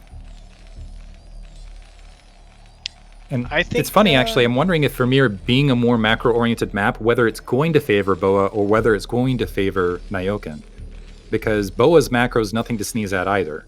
And Nayoken, when I see him have the most success, it's when he can get it, like what he did to Razz, when he can get aggressive with that mid-game vulture play, when he can do things like drops, when he can kind of do a quick maneuver with a troop here and there, like we saw Game 1 versus Razz. When I've seen him have the most success throughout his tournament careers. It's when he has kind of those options in the early game to kind of do outmaneuvers, to outthink his opponent, to outposition his opponent. For Mir, it almost feels like it's one of those maps that's almost set up to move you to the late game and to have the big, epic, gigantic army on army battles across high ground versus low ground sort of situations. I mean, it very much is. There's so much high ground to low ground, positioning in towards the center of the map with those pillars. The mains are quite. I mean, they're actually. I don't even want to say big. Actually, ooh, gas steal, getting away with the gas steal immediately. That's lucky. Like Nayoken's got to be raging with that. Doesn't like the 2-player maps, and still somehow on a 4-player macro-oriented map, BoA, with the probe timing, sneaks out and gets a gas steal. I would be so angry if I was Nyoken right now. Yeah, I'd be a little miffed for sure. I mean, there's nothing you could do though. Nyoken's just gonna have to play gasless. Just kind of sit back and take his licks and play from there. It's not fun, but I mean, he's dealt with this so many times that he knows what to do. The one thing I do want to also point out, the Mir being such a large map, it looked like BoA was following this up with a Zealot, maybe to be aggressive. Actually building 2 Zealots there, it looks like queued up in the gateway. I'm wondering if that might be a misstep here. Just because there is so you got the engineering bay, maybe it's anticipation of the engineering bay block. But I feel like if he's going to try to get aggressive with those Zealots, there is just so much territory to cover that there's going to be plenty of Marines on the ramp to deal with it by the time they make their way there. But it's still a nice cap. It's going to slow that factory down. It's going to open up some of those options. And maybe, potentially, I don't know, we'll see, put Nayoken on tilt. Yeah, it might. I think this has to be in reaction to the eBay, but we're not seeing him focus it. Okay, finally the first Zealot going to start tearing that down. Nyoken's just being so intelligent about this, though. I mean, most Terrans would just ignore this and maybe allow an earlier Nexus to get down, but he's doing a great job paying attention where he needs to. Gas still inside the main of Nyoken, though. Will fall here momentarily, but Natural Command Center is down. He's already got that bunker, so I think Nayoken has mitigated this as best he can, and is starting to get himself into a more standard position here. We'll see if BoA takes the opportunity. So he's moving those 2 Zealots towards the front. I'm wondering, and I actually like what Nyoken's done. He snuck an SCV back out to go ahead and continue that scouting, and he's making it his way towards the natural expansion. I think what he needs to do is make sure he keeps that SCV alive and keeps eyes whether BoA is trying to save up and maybe even go for a third. Great probe block. Wow, and there's only a sliver of health left, so he's not going to see that it's just a single gateway out there. And we are seeing a robotics facility. I'm not sure whether there was a range skip there, or I think there might have been a range skip there on top of it. Nayoken using this opportunity it looks like there was a range skip. He's pushing forward into those Zealots, drawing them back to go ahead and soften them up. Wow, and he even gets a Zealot kill off that, so very clean control, huh? He's just kind of showing off here a little bit, it looks like. That 3 nice HP SCV is also top right, too, so kept that alive. Yeah, because I was almost thinking maybe, and I like that decision. Let's see if he nestles that SCV up to that 12 o'clock location to just make sure that BoA isn't going for a quick third Nexus, because that's going to be critical information to know here, knowing that that factory is going to be more delayed. But I kind of like what BoA is doing as well, going for that early robo potentially, and maybe even getting some early Reaver out. It looks like now maybe he's tacked on that additional gateway. I was hoping to see maybe more robo play, because again, with those later factories might open up, okay, you got fewer defenses on the front. Nayoken, I think, also thinking, you know what, maybe, actually, let me pull this back a little bit. He built an extra Marine there, so he's got 5 Marines. So actually sweeping out that Zealot on the front was a little bit more, and weakening that second one was a little bit more important than it might have even initially seemed, because that means these Marines can also potentially be there for any additional defense that might have been necessary with quick drops or along those lines, to just have like a tad bit of anti-air. So right now, I think Nayoken with a decent recovery, looks like he's got 2 factories down, and he's going to play from there. But in BoA has dropped his 2 gateways. He's got the robotics facility up. The robotics support bay up. He's already got a shuttle up. We'll see if he can get something out of it. Yeah, whenever you see that support bay, Terran's got to start worrying. There's just so much drop potential in these Reavers, especially with someone that that has control like BoA here. So it's going to be really important that Nyoken gets those turrets down as soon as possible. But even beyond that, Reaver kind of signals to me that he wants to try to prevent the Terran from going for mid-game timings. Reavers are really great at preventing move-outs, like push-outs early on, especially parked on high ground, and it just really can do a lot to slow down a Terran push. So I would expect Nayoken to, scout that, register that, and go try to take a third base here early on. I like that second machine shop down for Nayoken as well to get a larger siege tank count for more defensive position in the mid game.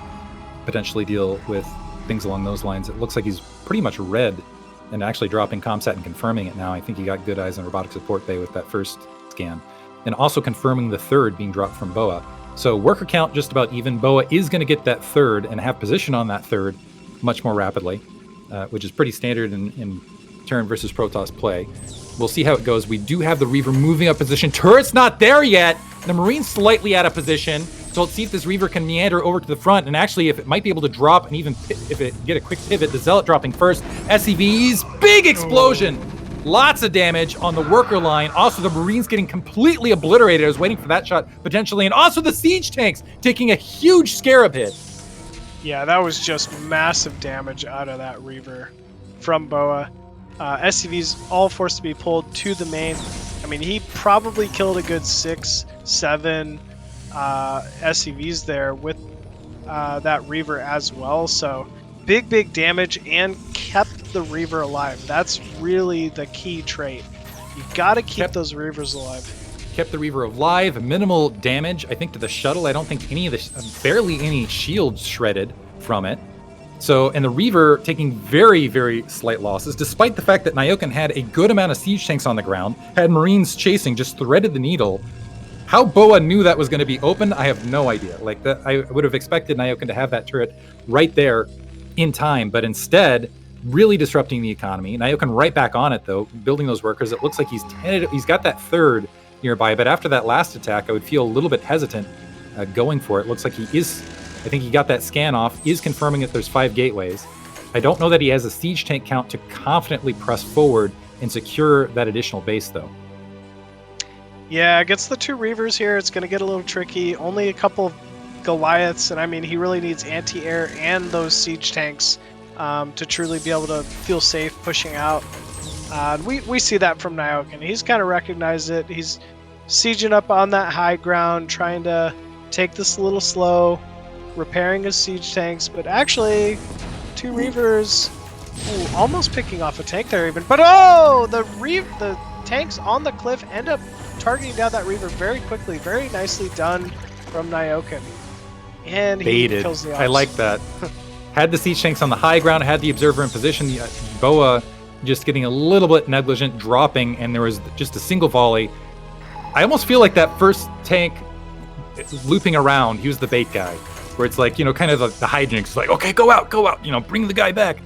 And totally paid off, able to pick off that Reaver. And with that Reaver pick off, now Nayoken's going to feel much more confident, particularly with those Goliaths, and able to clear out that observer, moving out towards that third. It looks like BoA still wanting to contest this, though, still approaching, but I feel like, especially losing that last Reaver, is feeling a little bit more hesitant. He does still have eyes on all of this attack force and everything going up. This is, I think, even just having that threat in position is slowing down Nayoken a little bit. BoA's third is up and saturated. BoA in a pretty strong position here in the mid game, and this is where I think it might get a little bit troublesome, because usually this is where if Nayoken is able to have the troops and moving out and do things on the map, it's where you can see him start taking leads. But instead, he's a little bit more shelled up, a little bit more defensive. Oh, no. BoA kind of forcing him more into a defensive style, which, we'll hold that thought. Zealots moving in.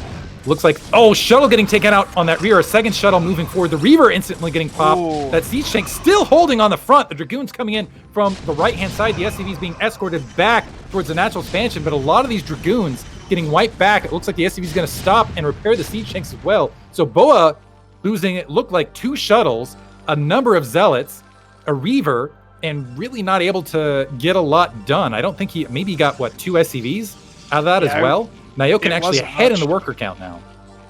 Yeah, that was massive, and that was just great movement and positioning from Nyoken. We saw Nayoken react when BoA was moving in, just moved his siege tanks a little bit further south, and it ended up being exactly what he needed to hold the timing. Looks like there is a, well, let's see what happens with this. You have that shuttle with those zealots that look like they're trying to find an angle to do something here. And as I say that, what was the thought I was going to go back to for it? I'm looking for BoA to start adding in the High Templar and start gearing up towards a later position of the game. Right now, he's done a lot to just kind of weather things and really come ahead. BoA attacking on that 4th base. And now, yeah, we see that Psy Storm upgrading. We do have that shuttle that's still a threat out in the field with a Reaver in it, but I'm almost wondering if BoA in the mid game is going to start fielding some potential High Storm drop play, something along those lines, to try to just slow Nayoken down. Nayoken, I gotta imagine that he's just in the mood at this stage where it's like, let's go ahead and hit 2-1, plop a bunch of factories. We see 7 factories here in the background. Let's just macro up and just try to out muscle our opponent, do the standard Terran things here as the game continues. Yeah, I think that's exactly what's on Nayoken's mind at this point. He's kind of just been weathering and trying to secure that 3rd base. He didn't have the best start here, but he's sticking in it, and he's finally safely secured a 3rd base with decent supply.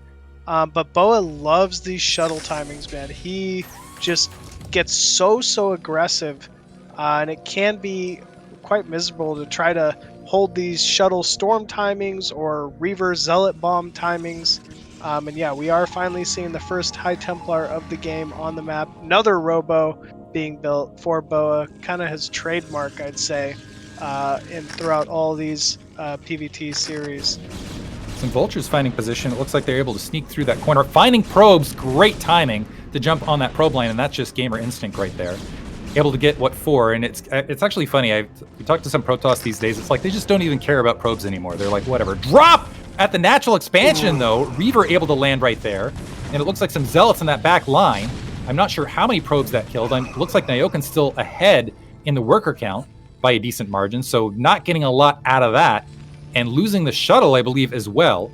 And now we'll see how things move from here. Nayoken has some Vultures out in the map, the supply count all of a sudden even, and BoA needs to be careful with these Vultures because potentially those High Templar, which play so well for BoA early on, if they're not in a shuttle and they're exposed somewhere out in the field, those Vultures are going to be hunting for them. Yeah, they'll fall very quickly to Vulture shots. Nayoken even taking a 4th at 6 o'clock, that's how you know he's really comfortable right now. He's just on position 4th. I mean, we're seeing the vessels count. We're at 2-1, so I feel like for the first time in this game, Nayoken's really just kind of able to breathe that sigh of relief and be like, all right, we made it. Like, we're in an actual like late game scenario here. Time to turn up the mechanics. Time to grind, man. And we're seeing it. 12 Vultures moving up towards the top right side of the map. Ooh, good mine placement though before they try to run in. I love that Nayoken does this actually. Like, yeah, that's a group of Vultures, but this is exactly what you want with those Vultures in the mid game. Just move out, be disruptive, be aggressive. BoA setting up, and it also has opportunities for this. He's like, okay, you're contesting with a bunch of Dragoons with those Vultures to the north. While you're distracted with all those Dragoons just dealing with that, I'm going to move and take position on the high ground and just press into your army across midfield. And with, wow, clearing out vision as well across there. So that army all on the low ground as Nayoken has a retreat point here, and you can just see slowly sieging forward, now at risk of being able to close the vice and box BoA into his natural expansion. So many siege tanks here from Nyoken, and he's being very patient with it. But BoA going in, diving in with the first 3 shuttles. D-Matrix going down on the lead tank. Goliath's doing a great job trying to target these shuttles bound, but actually huge storms onto the tank line. Only 4 siege tanks remaining here from Nyoken. Everything else doing a pretty decent job to try to tank, but unfortunately it's just not enough. BoA just has a massive army. BoA having a huge macro lead, and despite the upgrades, despite the high ground, it looked like Nayoken was just a little bit too spread out with his army. And I'm not sure what that turret did to deserve this, but it's going to get wiped out in the meantime. But BoA with a great engagement there. Dropping, had some solid storms, catching some vultures along that right-hand edge, and it looked like he was just able to pile drive from kind of a northern, where Nyoken had kind of set a lineup at a diagonal. BoA just taking it from the tip all the way down and able to get a better exchange, and all of a sudden the supply is completely flipping. BoA doing a great job macroing, despite the upgrade advantage. Nayoken losing that last engagement, and now all of a sudden BoA feeling very comfortable, staging up in that right-hand corner. I'm assuming he's going to set that up for a potential refugee base. And Nayoken's got to, well, he's transferring and moving out towards 400. He's got to be concerned here with that last attack, because BoA surging ahead. He's near that 200 mark. He's filtering in, obviously Nayoken filtering in those factories, but he's got to defend up, and he's going to have to survive some onslaught here. Yeah, he's adding those factory add-ons as well, indicating he wants more and more siege tank production here. His next gas, fourth gas, is starting to kick in. And we're actually seeing a great SEV pull once again from Nyoken, just spot on, preventing that from happening here. And, I mean, Nayoken was banking some money there for a minute, I gotta say, but it looks like he's also spent most of it now. And I don't really see an opening for BoA to attack yet. Solid defense. Re-drop for a half second, trying to, and it looks like the SCV is just going to exit for the moment. Right now, BoA, I like this. Attack with the Dragoons, clear some mines to the low ground, distract Nayoken, and then maybe go for a drop, and then once his distraction pulled, move the Dragoons back and forth. It's nice. Great storm drop! Able to catch Nayoken there, and it looks like 5 kills, that High Templar just going to get stuck on the low ground, but still able to empty and keep this 4th base from mining. Yeah, that was a huge storm drop. Very well done here from BoA. Looks like more and more of BoA's army making it towards the south side here. Maybe he'll go for an engagement, but I don't think he has this. Looks like some more High Templar fielding in. I think BoA actually is happy to just have these little distractionary attacks while he just expands and takes, he looks like he's grabbing the natural, and just make sure that Nayoken stays in his quarter of the map. He's already hit 200 supply. Let's see if he filters in with more of those High Templar. I think he's feeling pretty comfortable. He's slowed Nayoken's economy down enough. He's got the double Stargates rolling. Let's see if he's going to have plenty of Arbiter out in the mid game. And BoA starting to, he's got, that bank starting to climb in the background for him in the mid game. Nayoken moving out with a handful of troops. Looks like he is going to find some Zealots to drop on. Those High Templar are exposed as well. Vulture's able to sneak through, and worth it. Yeah, that was a great little slide in there to pick off a couple Templar. Even if these mines connect, oh my gosh, just massive damage to just the Zealot force here of BoA. I mean, the longer this game goes, the better it's going to be for Nayoken overall, I feel like. BoA, yes, does have the majority of the map, as you'd expect as Protoss. He is taking bottom right. But, I mean, eventually when Terran upgrades kick in, Protoss has a tough time hanging in there late game when there's just too many tanks. And yeah, it looks like Nyoken's recognized that. He's just about to hit his +3 weapons timing. And I mean, when he does, it's going to be so difficult for BoA to deal with. So pressing forward up towards that natural expansion once again. We'll see if there's enough High Templar to deal with this. Before the tanks are sieged, the Zealots pushing in to the Vultures. Looks like they're getting mostly cleared out. High Templar are dropping huge Psy Storms over the siege tank line, obliterating everything in its way. Let's see if it is enough. Dragoons still pressing forward. They are spinning though. And it looks like there's just too much for Nayoken. So he's going to hold. Let's see if he can reinforce and continue to pressure this up. It is just tanks for the moment, so everything else was pretty much cleared out. Even a lot of these tanks that are remaining are quite bruised. So it was just a very near thing.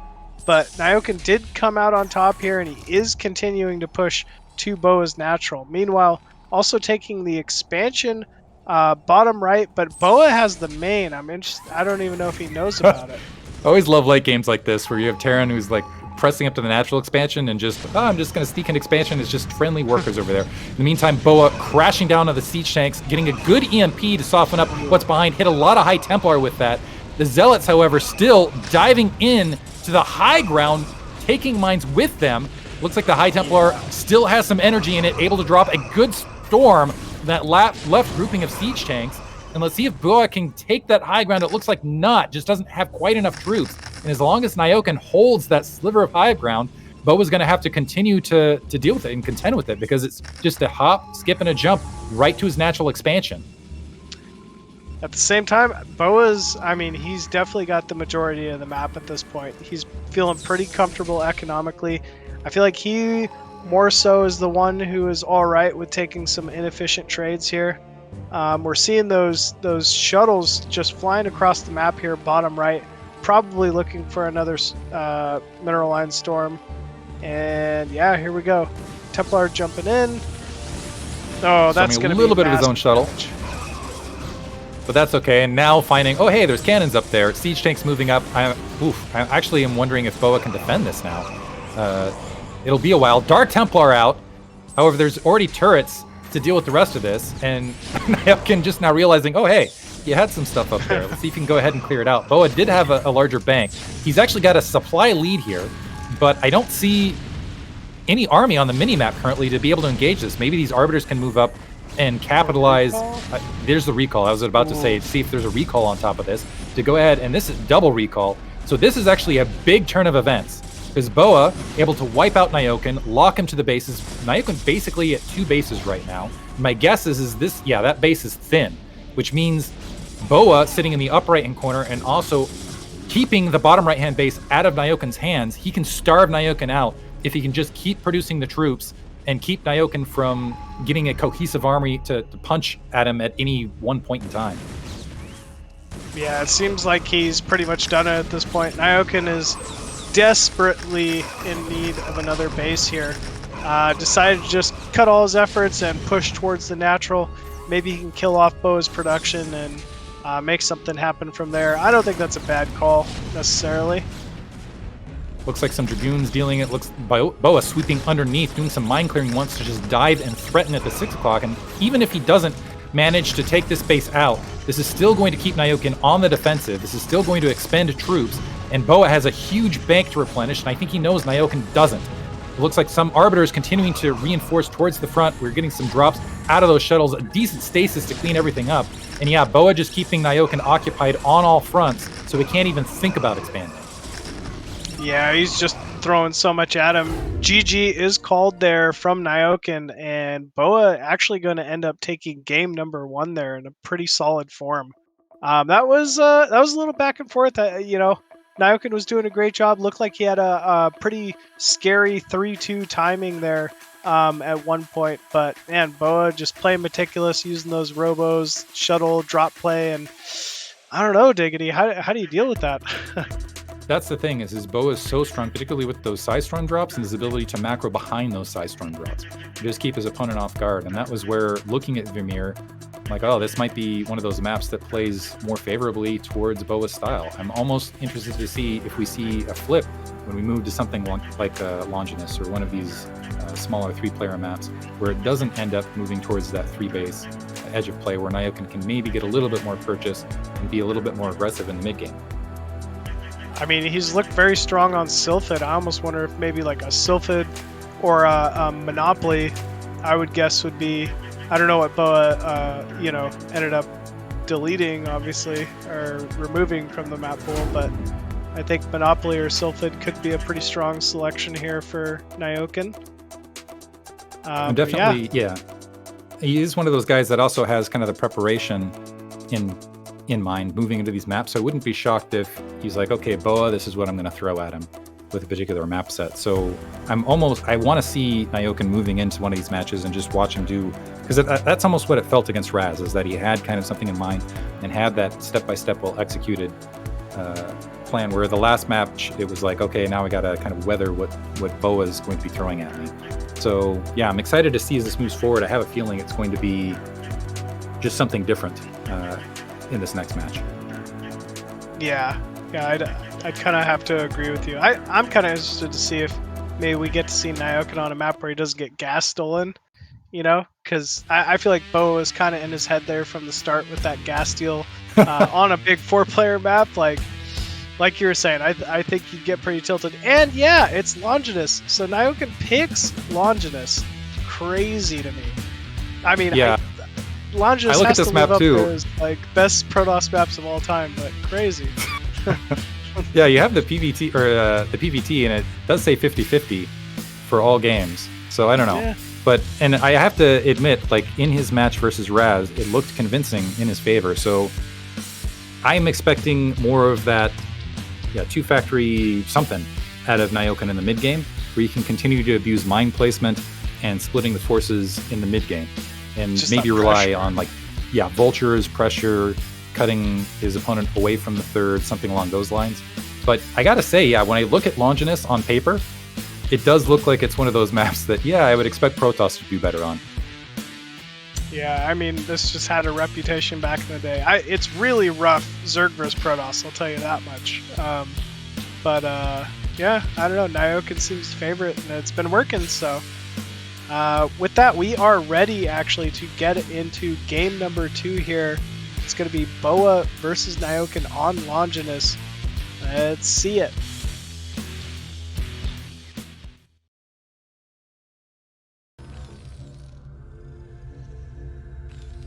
And spawning at the top left as the blue Terran, it's Captain America himself, Mr. Nayoken.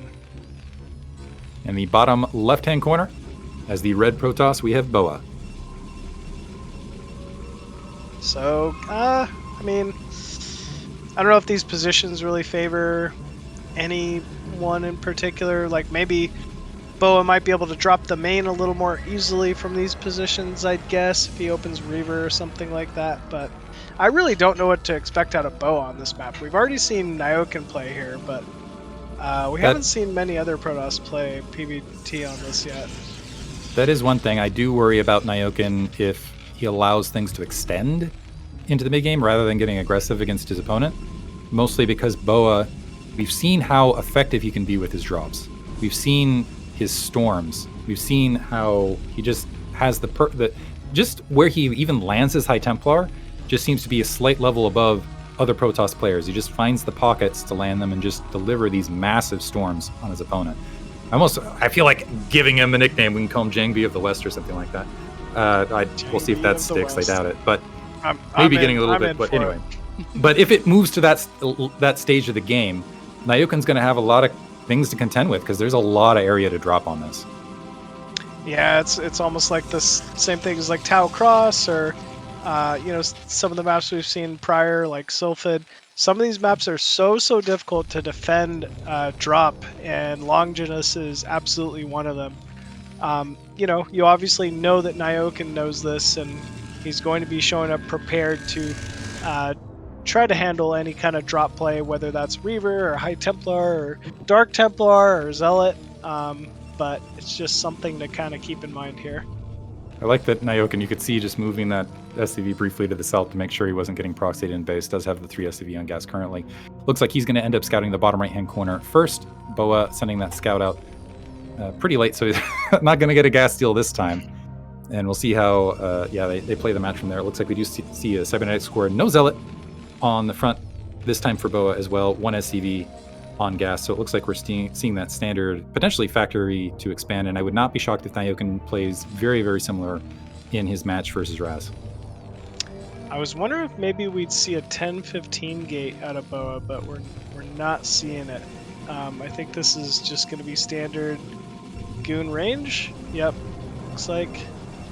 And Nayoken, we do see the gas in the main. Looks to be taking his bunker at the natural here pretty quickly. Factory halfway done. Nayoken actually pulling every SCV off gas currently after he got that factory in position, so maybe looks like he did manage to sneak that SCV amongst the mineral lines, so he's going to get a decent amount of scouting here as well. Sees that range spinning, so knows it's going to be doesn't have to worry about Reaver timings. But yeah, we'll see what Nayoken's up to. He's got something in mind because he's maybe just wanting to get a much faster Nexus command center in result of this, and BoA setting up to go ahead and grab his natural as well. That's my guess, is that he wants a faster command center, and then also he's planning on going Vulture first, but who knows? Maybe not. So 3 on gas, he's got enough for the add-on, that goes down immediately. Once again, I feel like he's got a great scout off with this SCV. It's not going to make it out, but it will see the Nexus at the natural, so very well done from Nyoken. Yeah, saw absolutely everything, and I like that. He was able to get away with that, in my opinion. Pulling the SCV off gas, and so that command center is going to be down rapidly. He's going to have it finished, completed before BoA's, so he's going to have that little bit of an edge moving into the mid game. I mean, this game is all about trying to acquire slight edges wherever you can, so we're definitely liking this here for Nyoken. 2 Dragoons on the front. We have some SCVs pulling off to potentially get in repair position. BoA not opting to go for the aggressive 2-gate play as of yet. He is tacking on an additional gateway in his robotics facility now. But, that SCV not repairing. So Nayoken maybe making a mistake here. That bunker might fall, and there's a 3rd Dragoon moving up. So that's a lot of damage it's taken. The siege tank moving up. He needs to get more SCVs here now. And it looks like, okay, that tank is there to help defend. An additional Marine going to go ahead and plop in that bunker as well. So Nayoken defending, but a little bit risky there. Yeah, a little risky. SCVs could have slightly been, a little earlier just to feel more safe, but I guess he at least helped. That's kind of what matters for now. First siege tank has done a good job burning those shields away as well from BoA's Dragoon Force, so I don't think he's really going to be poking in too much more here. Yeah, every once in a while you'll see once you get that 5 Dragoon count poke in, see if you can pick off a siege tank. And never mind, Nayoken taking off with 4 Marines, a handful, 2 siege tanks as well. BoA trying to split the difference and get the damage he can. I think he realized he was going to be running into some doodads with that, and Nayoken able to wipe the Dragoon Force out of the field. He needs to not get over aggressive and just repair that tank right now, please. No, please. Oh no.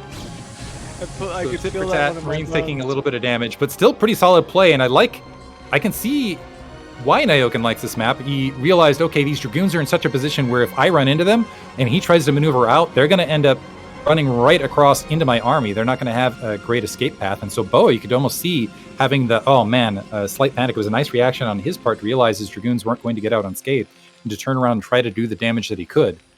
Nayoken, though, able to clear those Dragoons off, and that definitely opens up a lot of things that puts BoA more in the defensive. He's got to worry about vultures. He's got to worry about things along those lines in the mid game. He's already got the Dragoons spread out to potentially deal with that. Yeah, he's making some moves here early on. It's still pretty close between these two. Nayoken up by just the 3 workers, getting those turrets down in time to handle this first shuttle. But yeah, that's a very fast 3rd Nexus as well out of BoA. And on top of that, I'm going to call this an exposed Nexus. He's just hoping that doesn't get scouted by Nayoken. And Nayoken does. Are you kidding me? As an SCV moving this direction, Psychic finds the probe. Is he going to move it further forward to find the Nexus here? I think he wants to fight. He just wants to fight the probe. Doesn't even care what he's scouting. He's looking for blood. Wow. I mean, man, he really wants this probe. That's kind of funny. It's going to be denied, but still great timing to wander up and find that base. I'm wondering if he's also going to be able to sneak in those vultures to potentially harass. He's got 2 on the hunt. It'll be a while, actually, and I think there's plenty of Dragoons to go ahead and deal with this, but getting some good mine placement so that BoA can't get extremely aggressive as far as a follow-up. And the Observer not there in position just yet to go ahead and clear that. Reaver being loaded up. He's also got shuttle speed on the way. Starport and command center going down for Nayoken. So this is not going to be like we saw prior. This won't be some kind of early 4-tank move out. It looks like he's just going to be securing a 3rd base and playing from there. We'll see with Nayoken kind of in a position to It's an interesting play from BoA, loading up the probes actually in the shuttle to safely. I like that. So took the little bit more exposed base where he had the ramp so he could go ahead and seal it off. I like the logic behind that. Nayoken scouting it, but now rather than exposing any of his probes to a potential you can see the vultures looking. They're like moving in, wanting to pick off some probes and instead finding nothing. So it's kind of like as the probes shuttled their way across. I like that play from BoA. Yeah, it was nice. It was different than what we saw versus Razz earlier, right? He kind of just opted to walk the probes and allowed for that same opportunity. See if he moves back and goes for that drop. So on top of that, with BoA and a lot of we're taking out those Dragoons, Nyoken, I think, has done a lot to really negate BoA's harassment at this stage. Where I've seen him be in a position more to harass Terran with his shuttles, he's using them almost defensively at this stage. He's like, okay, I got to just keep these in reserve just in case Nyoken's doing something. Looks like Nyoken already positioning and grabbing a third very, very rapidly. And so he's in a really good, strong position. Yeah, 3-base Terran versus 3-base Protoss. Obviously, the bases aren't equivalent. BoA's going to have a couple more gas available to him here early on, but still, Nyoken's sticking in this one in a pretty good spot. I like the positioning of the siege tanks. I'd even like to see one in the main, able to shoot over that ridge. It's surprising how helpful like a single siege tank in the main ridge can be on a map like this. But still, Nyoken getting the turret count he needs as well. This is BoA once again, who loves using that mass shuttle, like zealot bomb death style, like dive in kind of play, and he's very good at it.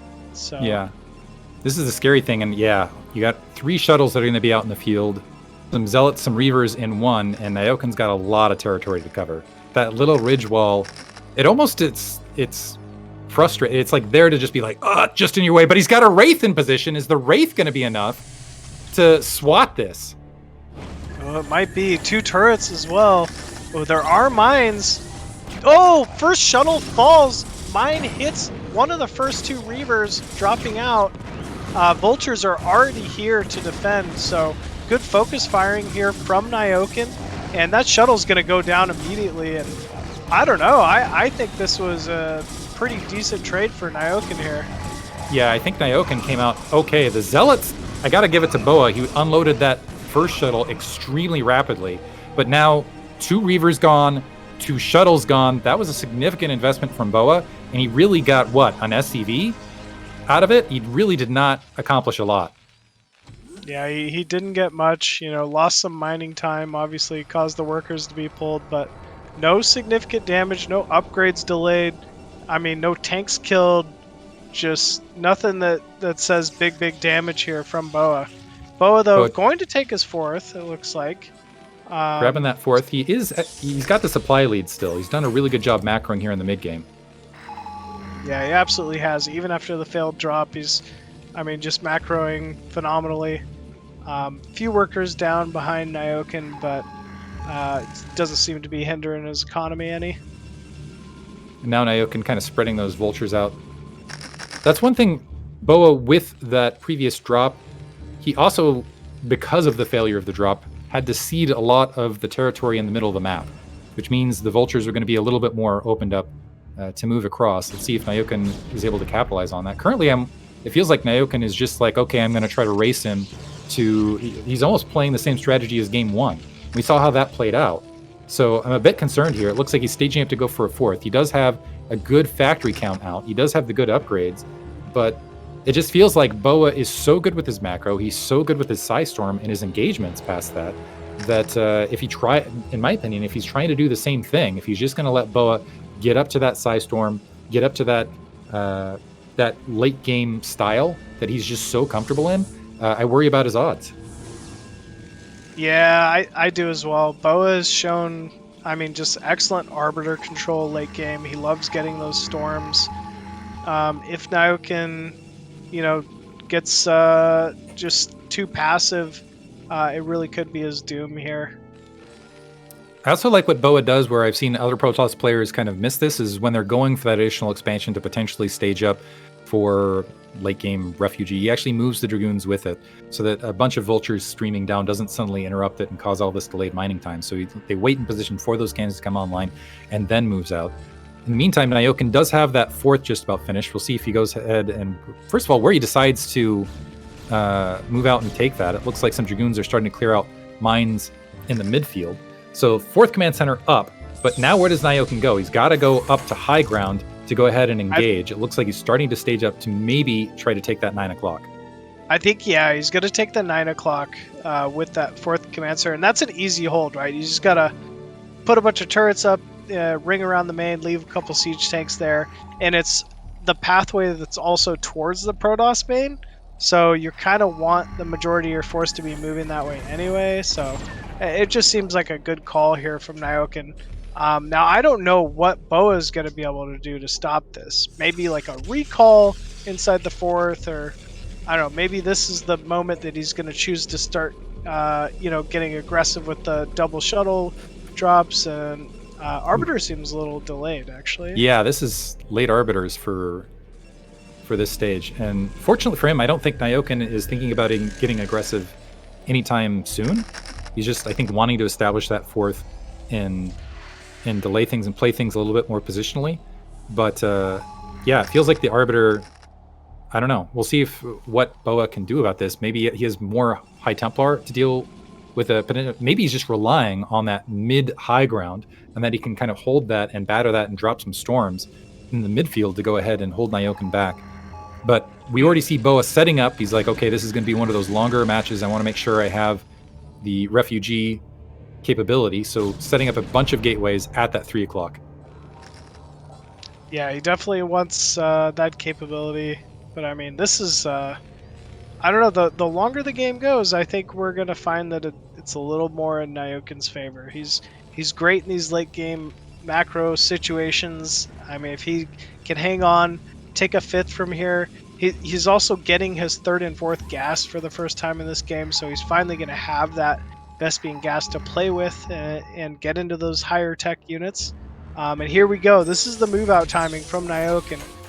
Being patient, just sieging a few tanks, looks like, so far. 3 shuttles moving up. A little bit of a whiff of a Psystorm on the Vultures. The Vultures, I think, a little bit out of position.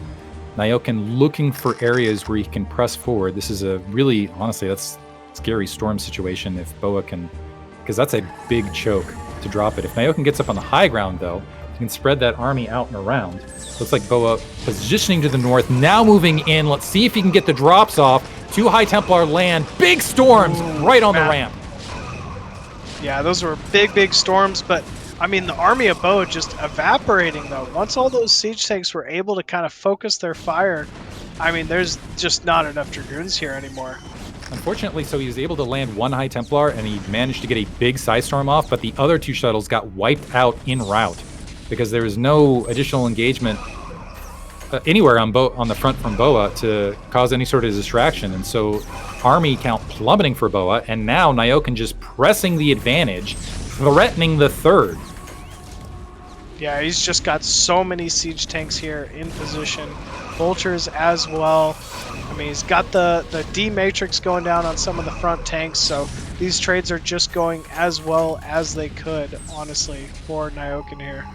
So this is where BoA needs to get that army out from the right-hand side to maybe get a pincer attack situation to evict Nyoken. The Arbiters still not taking the field just yet, and this is unfortunate because BoA, with the positioning, Nyoken able to shell over that ridge and just getting a really fantastic siege tank line where BoA's going to have a lot of trouble penetrating this. Yeah, this is going to be quite difficult, but he's going to go for it here. We're seeing BoA's army moving in. Nyoken caught a little on siege, Scandoing down on the center of the army. Reinforcements also trailing in from the main here for BoA. Big storm on a clump of siege tanks there. And I mean, he's kind of doing it. He's kind of pushing back out. He's clearing some space. Nyoken is no longer on his production, but I'd say he's not gone either, I guess. BoA with a great stasis and a continuation attack, able to pincer and wipe out a lot of those troops. However, Nyoken still seems to have some purchases. Flood of Zealots from the right. Let's see if he can get in position before those tanks become unsieged and before reinforcements are able to continue the siege line. It looks like all of those Zealots able to get towards the north, able to clear some troops out there. However, the stasis now wearing off on those Goliaths and those 3 siege tanks at a critical position towards the natural expansion. The Zealots are able to jump there, but it is a skeleton crew. More reinforcements moving out. It looks like they are going to be able to clear the rest of this up. So BoA able, wow, some Zealots actually able to run all the way up, but Nayoken continuing to apply the pressure. Yeah, he's just been relentless this game. Constant siege tank, vulture rallying into this natural. But it seems like for the first time, BoA has just been able to hold this off and stave it off for now. Nyoken going to have to worry about a little bit of counter pressure himself. This is a lot of zealots actually out of BoA. Also critically, BoA able to keep those 3 arbiters up in the air, which means there's also the counter threat once there's enough energy in play to drop a recall. And you can see Nyoken already anticipating this, has mines absolutely everywhere in his main. BoA though, so as things stabilizing, BoA hitting 200 very, very rapidly. So after squashing that last attack, he's in a strong situation once again. Nyoken, yeah, is going to take that 12 o'clock location. BoA still has a lot of bases that he's mining at. He still has a lot of opportunity to do some damage. And honestly, one solid recall on any of these bases, and I would say BoA in a good situation to potentially close this out. I mean, once again, though, they are just gateway units. I mean, the real threat in late game Protoss, I feel like, is kind of like we were talking about before. You got to start adding in some of those other units, whether it's carrier, or, I mean, the arbiters help obviously here, but mass gateway, man, is not going to work forever. Never mind. Who cares about recall when you can just march right towards that third? Some arbiters look like they're not going to be able to get to the front, though. They're taking a lot of damage on the turret line behind this. Let's see if it makes a difference, though, because BoA is just streamlining the rest of the troops straight across. Wow, big damage being done here from BoA. There's no tanks at that high ground fourth of Nyoken. He will be forced to lift and to run all of those workers. But he does have a very strong rally coming in here, and also 4K, 2K, remember. So this is, I mean, Nyoken's he's just got so much at this point. Nyoken is a big bank. It looks like he's, let's see if he can clean up and retake this 9 o'clock location. The command center is not yet lifted off. There are Dragoons in position, some Vultures flooding in. Looks like BoA not going to continue this attack. He's just going to go ahead and lick his wounds and hold. Right now, the upgrade advantage is to Nyoken's favor. Nyoken's starting to stream some units, it looks like, out of that 12 o'clock base. But BoA, whoa, yeah, he's got all... Look how quickly he's remaxing after this. Just lost a lot of troops and almost instantly back to 200. Yeah, he's doing a great job just remaxing, spending those resources as quick as he receives them. We're seeing, as you can see, no money for BoA at the moment. Meanwhile, Nyoken, though, 3K, 2K, that doesn't necessarily mean he's doing poor, but he is down 50 supply. 5th base looks to be wiped out. So Nyoken, for the first time, kind of taking a step back in this game, and he's a little bit further behind than he was. But it looks like he wants to put some pressure once again on the main of BoA. So with those troops out of position, he's like, okay, let me go ahead and maybe try to take out an expansion here and threaten. Nice EMP on the low ground, which is going and caught a huge bundle of those troops, which means BoA is going to have to back up and wait for the rest of the reinforcements to come from the right. That might open up a window to just quickly take out that base. And this is, once again, just a freshly started mining mineral only from BoA. He needs this base desperately. Big arc coming in here from BoA. 2 arbiters from the right side. Nyoken sieged on that high ground, but a good amount of zealots getting on top of this siege tank wall. And Science Vessel going down as well. Another stasis on a tank and a vulture. And BoA might be breaking this. BoA doing a great job. He's just playing this perfectly. He's got a superior... He's running... So Nyoken's running on 2 bases right now. BoA's basically, it looks like, running on 4. And he's just macroing his mind out right now. He's just completely replenishing these troops, has constant waves of gateway units, diving into the rest of this, and Nyoken doesn't look like he's able to keep up. Nyoken's just, with that 2-base economy, yeah, he's a lot of minerals in the bank, but just isn't getting it out on the field. Yeah, he just doesn't have the factory count maybe that he could have. If he maybe made a few more factories out towards the center or something, could be valuable. But we're also at the point where Nyoken's going to need another base. Main, natural, or mined out. Mineral only, I'm sure, isn't too far away. So he's got to start thinking longevity. It might be time to give up this timing and really just sit back and take another base for a while.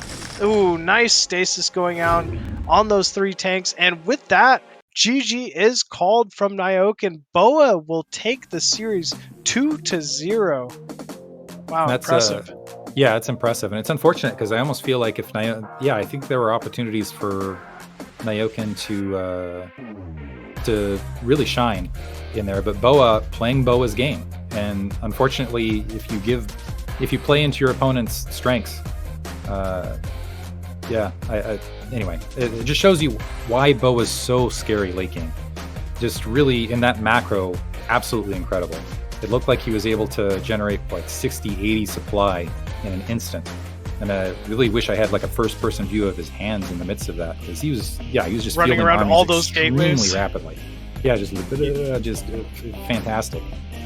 Yeah, that is not easy to do. I mean, he kept his money low the entire late half of that game, even after losing that mineral only, taking so much damage at the natural. He just found a way to keep applying pressure, killed off Nyoken's 5th base, and I mean, forced out a GG. That was so well done, honestly, from BoA. And with that, BoA will be moving on to our lower bracket final to face the loser of Hawk versus KwarK. Hawk versus KwarK, obviously going to be our main event of the night. This is the upper bracket best of 5 final between these two legends, and this is going to be an exciting one, Diggity. Oh, I'm excited to see it. You have KwarK, who went very deep last season BSL. You have Hawk, who honestly I feel like is underperformed in BSL for his capacity. I'm looking for him to make a top 8, top 4. And yeah, this is going to be marquee. Unfortunately, I got to give it's the commentator pride thing. Whenever you see another commentator out in the game, you got to root for him. I wish Nayoken was still in it, because he's the hero. He's the man who does it all. Commentator, player, etc. Yep. Exactly, him and Razz. And we lose 2 commentators tonight. It just feels like a little bit of pain in the midst of that. But yeah, I am extremely excited to see Hawk versus KwarK. Yeah, I'm definitely extremely excited to see these two. It was fun watching Nayoken and Razz play tonight. While I can, I'm sure they're going to be back at it next season though, and we'll get more opportunities to commentate and see these guys play. Yep.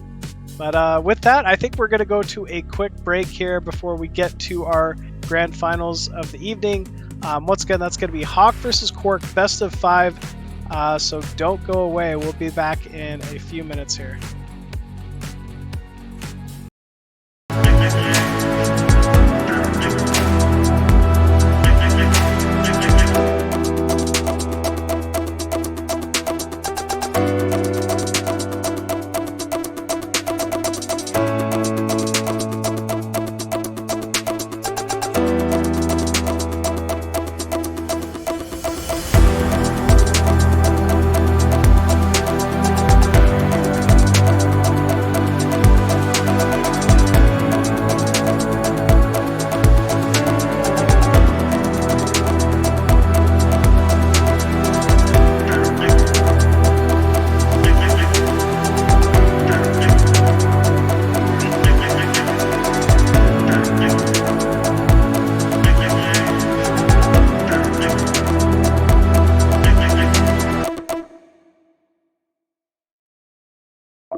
Welcome back, everybody. We're finally here. The match everyone wanted to see.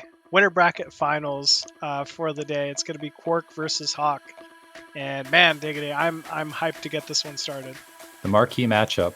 You have KwarK, the EPAM god, going up against Hawk, who just seems to... I expect when he wakes up in the morning, he just has the Protossos, where he's just like, just eating them alive. He just eats them. So yeah, that's it's going to be an intense matchup, and I think it's going to be a really good one. Yeah, it's funny you mentioned KwarK's EAPM. Like, I mean, he's doing something right?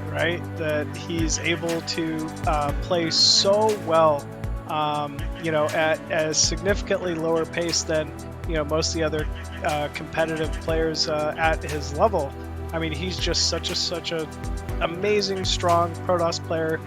Has some incredibly well thought out builds, and he's so consistent with it. And so I'm excited to see him make it to this point. But as you said, he's going up against Hawk, and Hawk, I mean, he's good at everything. He's a tough hill to climb. Yeah, I don't want to throw Seriosity under the bus, but I was doing the Fighting Spirit Mania, and he was going up against Seriosity in that series, and it was brutal. It was absolutely brutal. And I think that was on the cusp when a lot of Zerg were starting to move towards the 3-hatch into 4-hatch style. And it just felt like Hawk was the first to really perfect that and just be smothering with it. I mean, he's just relentless. And at the same time as someone who's also at the forefront of the meta. I've watched his streams quite a bit. I've obviously had the chance to play against him over many, many years, and I can tell you he's been tough for a long, long time. And it's great to see him finally shining through.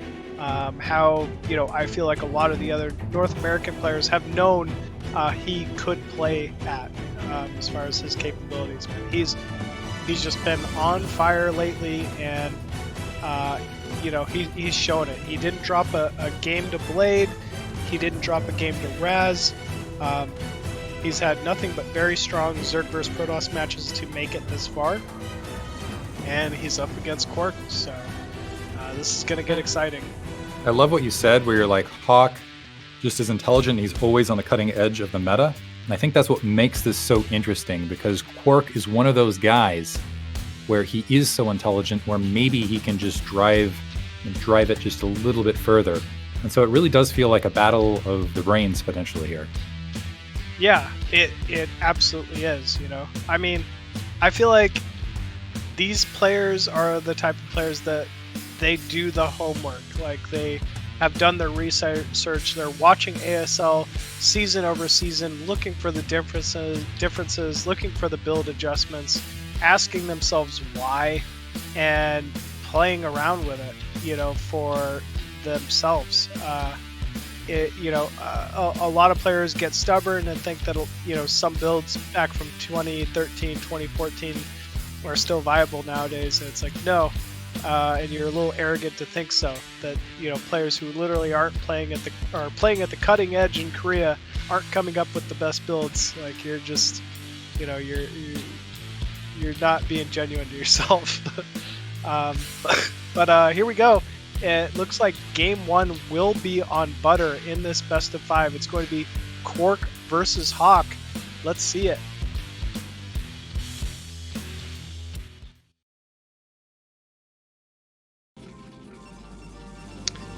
Ooh, and spawning at the top right as the magenta Protoss, it is KwarK. And in the bottom right-hand corner, as the red Zerg, we have Hawk.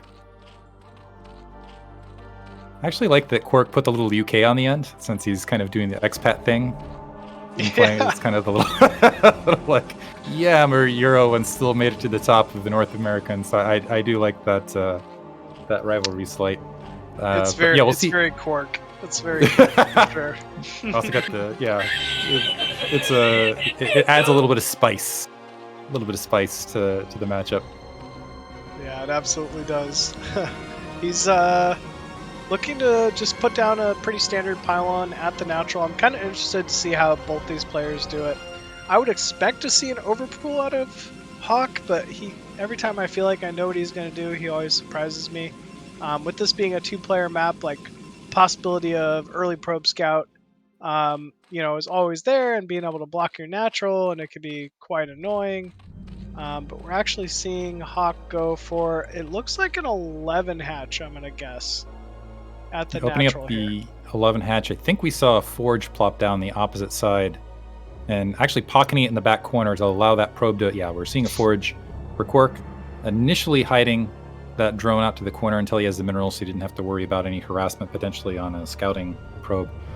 Butter is an interesting map altogether for Hawk in particular, because one of the big strengths of Hawk's play is his ability to defend, where he just has these smothering defenses.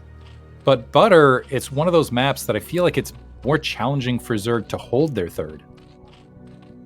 I mean, it absolutely is a little hard to hold your third here, and it's because Butter has so many separate pathways, right? Like, Zerg really wants just one way that you have to run your Zerglings to intercept zealots trying to harass bases, and on maps like this, it's just not the case. Maps like Eclipse as well, same thing. There's just these predetermined pathways. But actually, hold that thought. This is definitely going to be a very early gas out of Hawk. This is looking like 2 base layer. I'm guessing 2 base layer. Kind of like that. I like that play on Butter in particular, because I feel like I repeat myself saying this. Butter is one of those maps where when you can apply pressure after the 2 bases, whoever can keep applying pressure to their opponent, ends up in an advantage moving into the mid game. And I think it's wise, therefore, to take early aggression to your opponent to make sure that they aren't able to establish that third. The probe hanging out. KwarK seeing all of it, though, and maybe being caught a little bit off guard. It's actually also funny. I would almost feel like we'll see if KwarK goes for some of those off-tempo zealot timings. Usually, I would feel like, oh, no, you don't want to do that against Hawk just because it's like, save your minerals, do something that will work. But on this map, I could see it pulling off. But seeing this 2-hatch play, we'll see how he opts to respond. Yeah, this is unique. I mean, you see players like Queen, Soma, Sulky mess around with this in ASL and have some success, but it's still very much not meta. Oh, Zergling's able to poke at that probe and get across. They're going to be at least annoying in the main. The cannon warps in, and able to get past before that cannon, but Hawk also getting bonus, so able to get the scouting. On top of that, with those Zerglings in the main, they might be able to get a decent amount of harassment and also some timings and positioning based on everything else. So this is really going to help that the 2-hatch play. Yeah, he's getting perfect scouting off in the main. I mean, KwarK's going to have to really try to manage these 2 Lings, and at the same time, when you think of weaknesses for KwarK, it's absolutely multitasking, right? Like it's the APM. So Hawk really trying to do what he can to kind of, pick a good way to manage that multitasking. And I think this is maybe the right call here. Oof, putting a cannon in his main. I like that decision. Get the earlier cannon down so you can take care of the Zerglings. You know you're going to need it anyway later versus the Mutalist. And Hawk now has a timer on those Zerglings. Let's see if he dives in, tries to suicide, and get one of those critical gas. Still testing the front, the Dragoon in the way this time. And it looks like the Zergling's able to get a little bit of damage, but otherwise getting cleaned up. Finally, that Zergling being taken out with a little bit of disruption in mining time, but the worker count even now in the mid game. And his Hawk, did he just plop down another hatchery at his natural expansion? So he's now, wow, very interesting. So folding back to this is very interesting. So I think what he might be doing is he wants to go ahead and take out that early Corsair, put KwarK in the dark, and then just move immediately to 4-hatch play from there.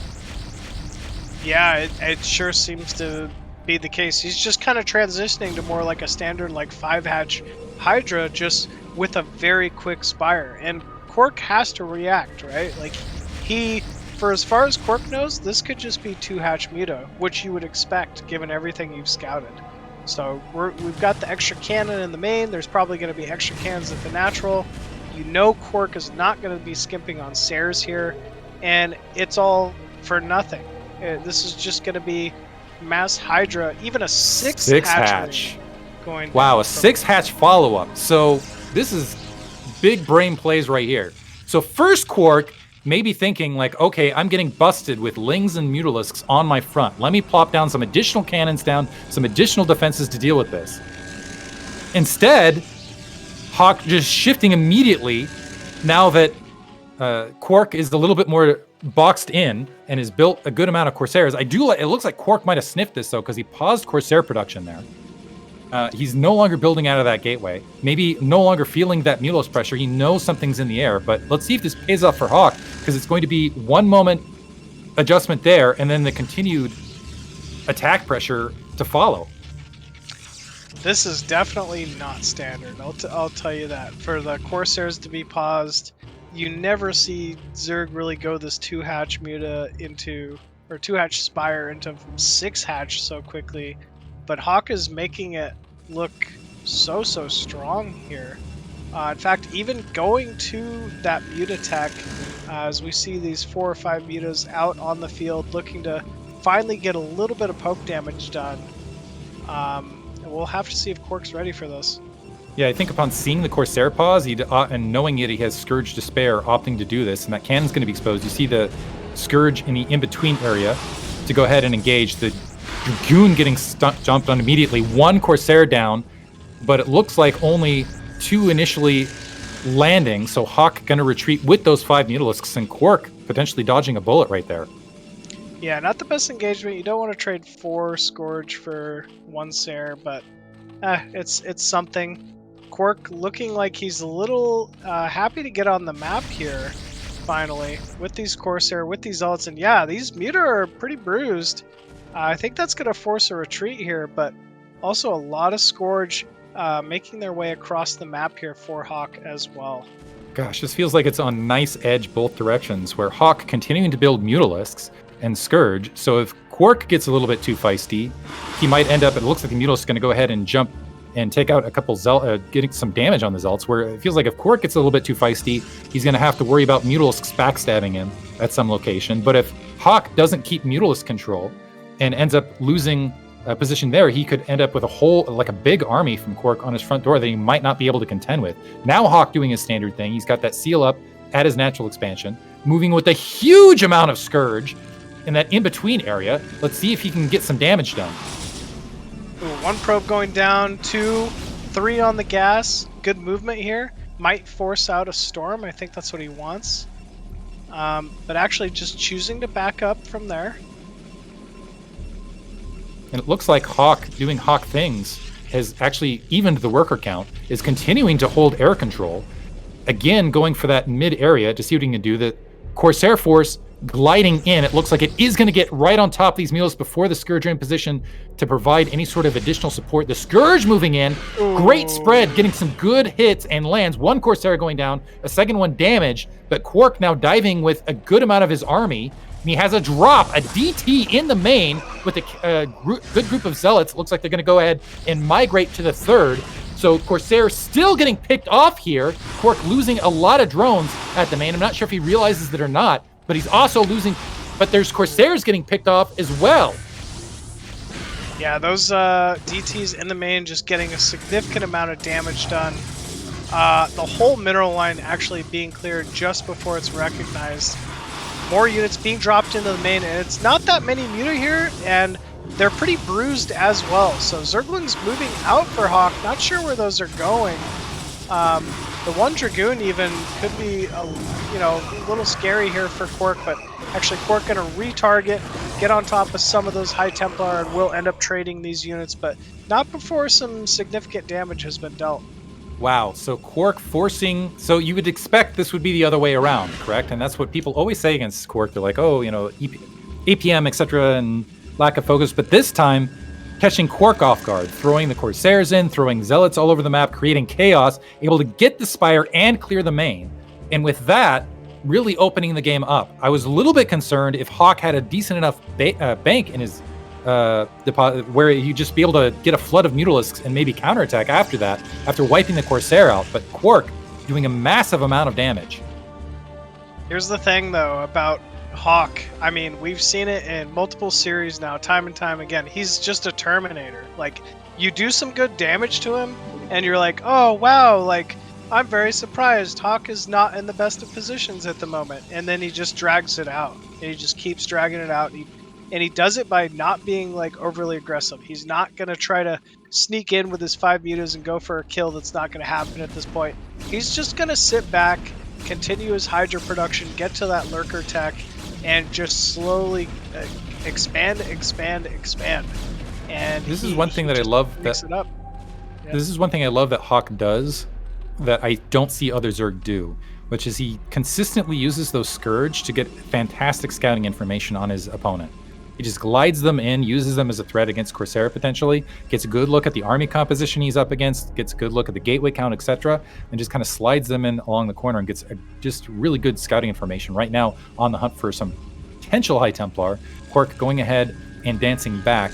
And KwarK, yeah, you're right. Like, where I was like, okay, maybe Hawk's in trouble here. Instead, he's grabbed an additional base, and KwarK is feeling a little bit tentative as far as moving out of his own. I mean, I would have been worried myself, honestly, after all that damage. That DT went unscouted, swiped every single drone in the main, right? Imagine if that didn't happen earlier. We'd have...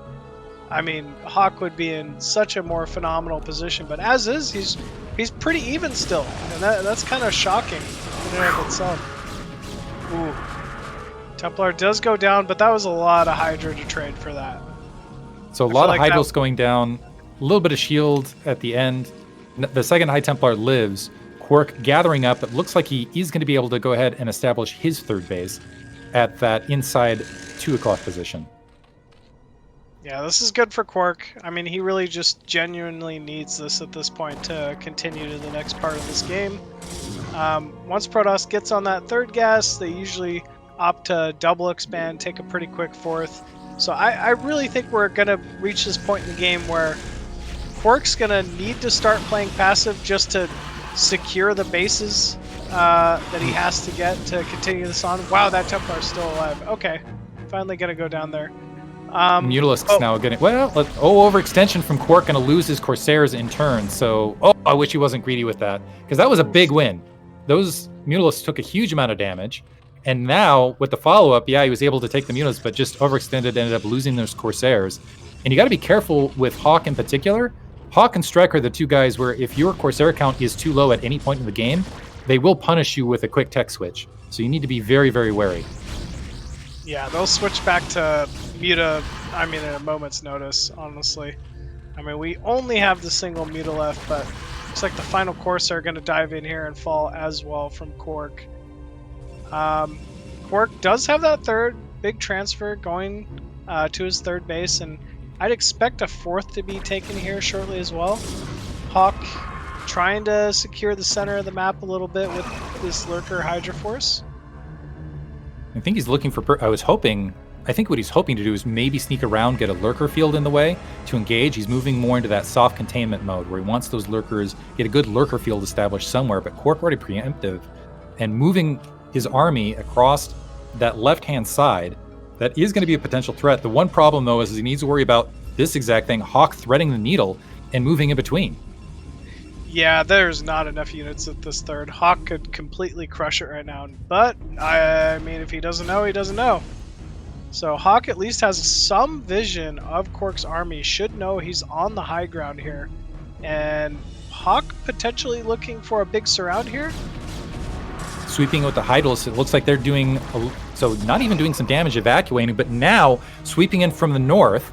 KwarK is grabbing additional base at that upper 9 o'clock, but it looks like he might either end up losing that third, getting his army surround, or have a crash on his natural expansion. It looks like he's going to try to threaten the base just so Hawk isn't able to do anything with that latent army.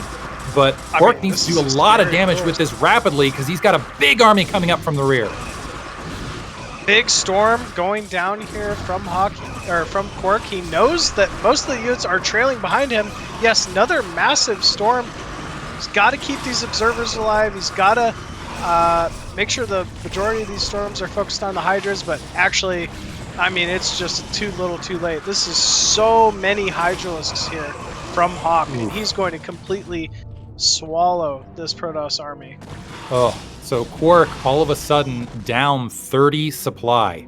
And now he's got a base that I think he's just got to hope doesn't get scouted in that upper left-hand corner. I don't think he can really hold anything. He's also at potential risk if Hawk gets a move on of getting contained, or Hawk could just go ahead and expand wherever he wants to at this stage. And potentially, I'm wondering if we're going to see a movement towards Hive Tech for Hawk as well. That's one thing I have seen in Hawk's play is he'll sit on Hydralisk for a very long period of time, won't make movements to Hive until very late in the game, but right now in total control. Yeah, complete control here. He's got a massive amount of lurkers. He's got high ground positioning. I mean, he's able to cut off any reinforcements to that fourth from KwarK, so it's really just a matter of time before he recognizes it's there. Looks like he's even moving in to the natural, try to engage here. Lots of Hydralisks moving in. Muta going in to try to snipe some Templars.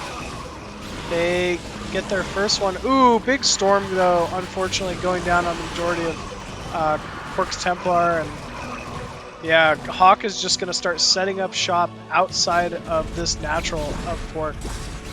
I think this could be held just because of that high ground advantage, and I think there's still, we'll see how many Psy Storms are left. Never mind, it's going to be a minute before additional Psy Storms are there to help defend this, but Hawk setting up a bunch of lurkers on the low ground. Now he knows about the upper left.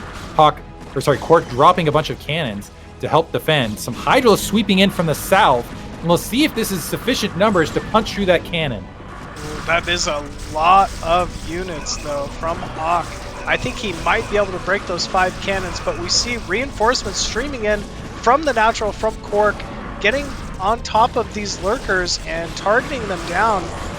Final Storm going down at that third base of KwarK though, but so many probes have already been lost. I feel like the damage has already been done. And Hawk is also transitioning into full just turn on the pressure as far as macro goes mode. You can see just units starting to stream up in reinforcements. He's got a huge bank to work with. And right now, KwarK needs to defend this. He has to hold this base. Probes are transferring. He's mined out at his main, his natural expansion. 4 Dragoons holding on the high ground. A Dark Templar is able to sneak in the bottom left, at least able to get a hatchery right there. But it's not going to matter if he can't defend that base, and it looks like he's not going to be able to. Calling GG right there, and man, you were right. Like, things look bad for Hawk for a minute, and then he just dives right back into it. And Surges, he's phenomenal. He's just so good. Like, in this matchup in particular. It exactly. In this matchup in particular, I think Hawk really excels. That was, I mean, it's shocking to see a Zerg lose every single drone in their main to a single Dark Templar. I don't know how many of us out there have had that happen to us. I mean, it feels nigh unrecoverable to play out of something like that. And Hawk did it, and he made it look, like quite strong. It's really going to be tough for KwarK, even if he's able to get plays like that off and isn't able to take the game.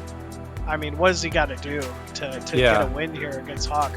That would be my thought if I was KwarK. Because it's like, okay, I got that fantastic. I did a great job in the early game. I managed to sneak a DT into the main. I took out the Spire and wiped everything else out. And yet, you're right. The other thing is Hawk almost made it look like casual, the way he returned with it. It's not like it was pressured. It's not like it was frantic. It was like, okay, I'm just going to grab an additional base and shell up and macro. And yeah, just looking fantastic. And that's, I don't know, especially on Butter, on one of those maps that I think plays a little bit against Hawk's standard style. It's got to be a scary situation moving into the rest of the map field. Yeah, it absolutely is. I mean, Hawk just played phenomenally out of that position.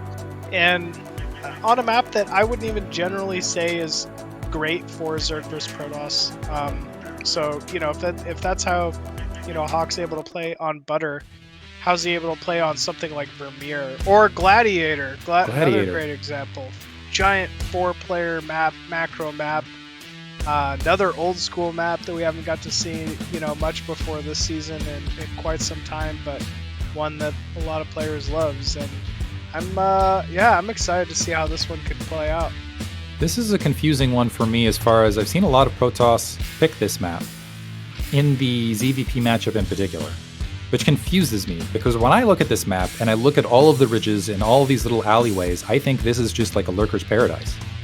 Where the high grounds, with all of the high grounds, all of those spike high grounds to work with all of the doodads leading into just these nice funnels for zealots to get caught up in and just get raked over.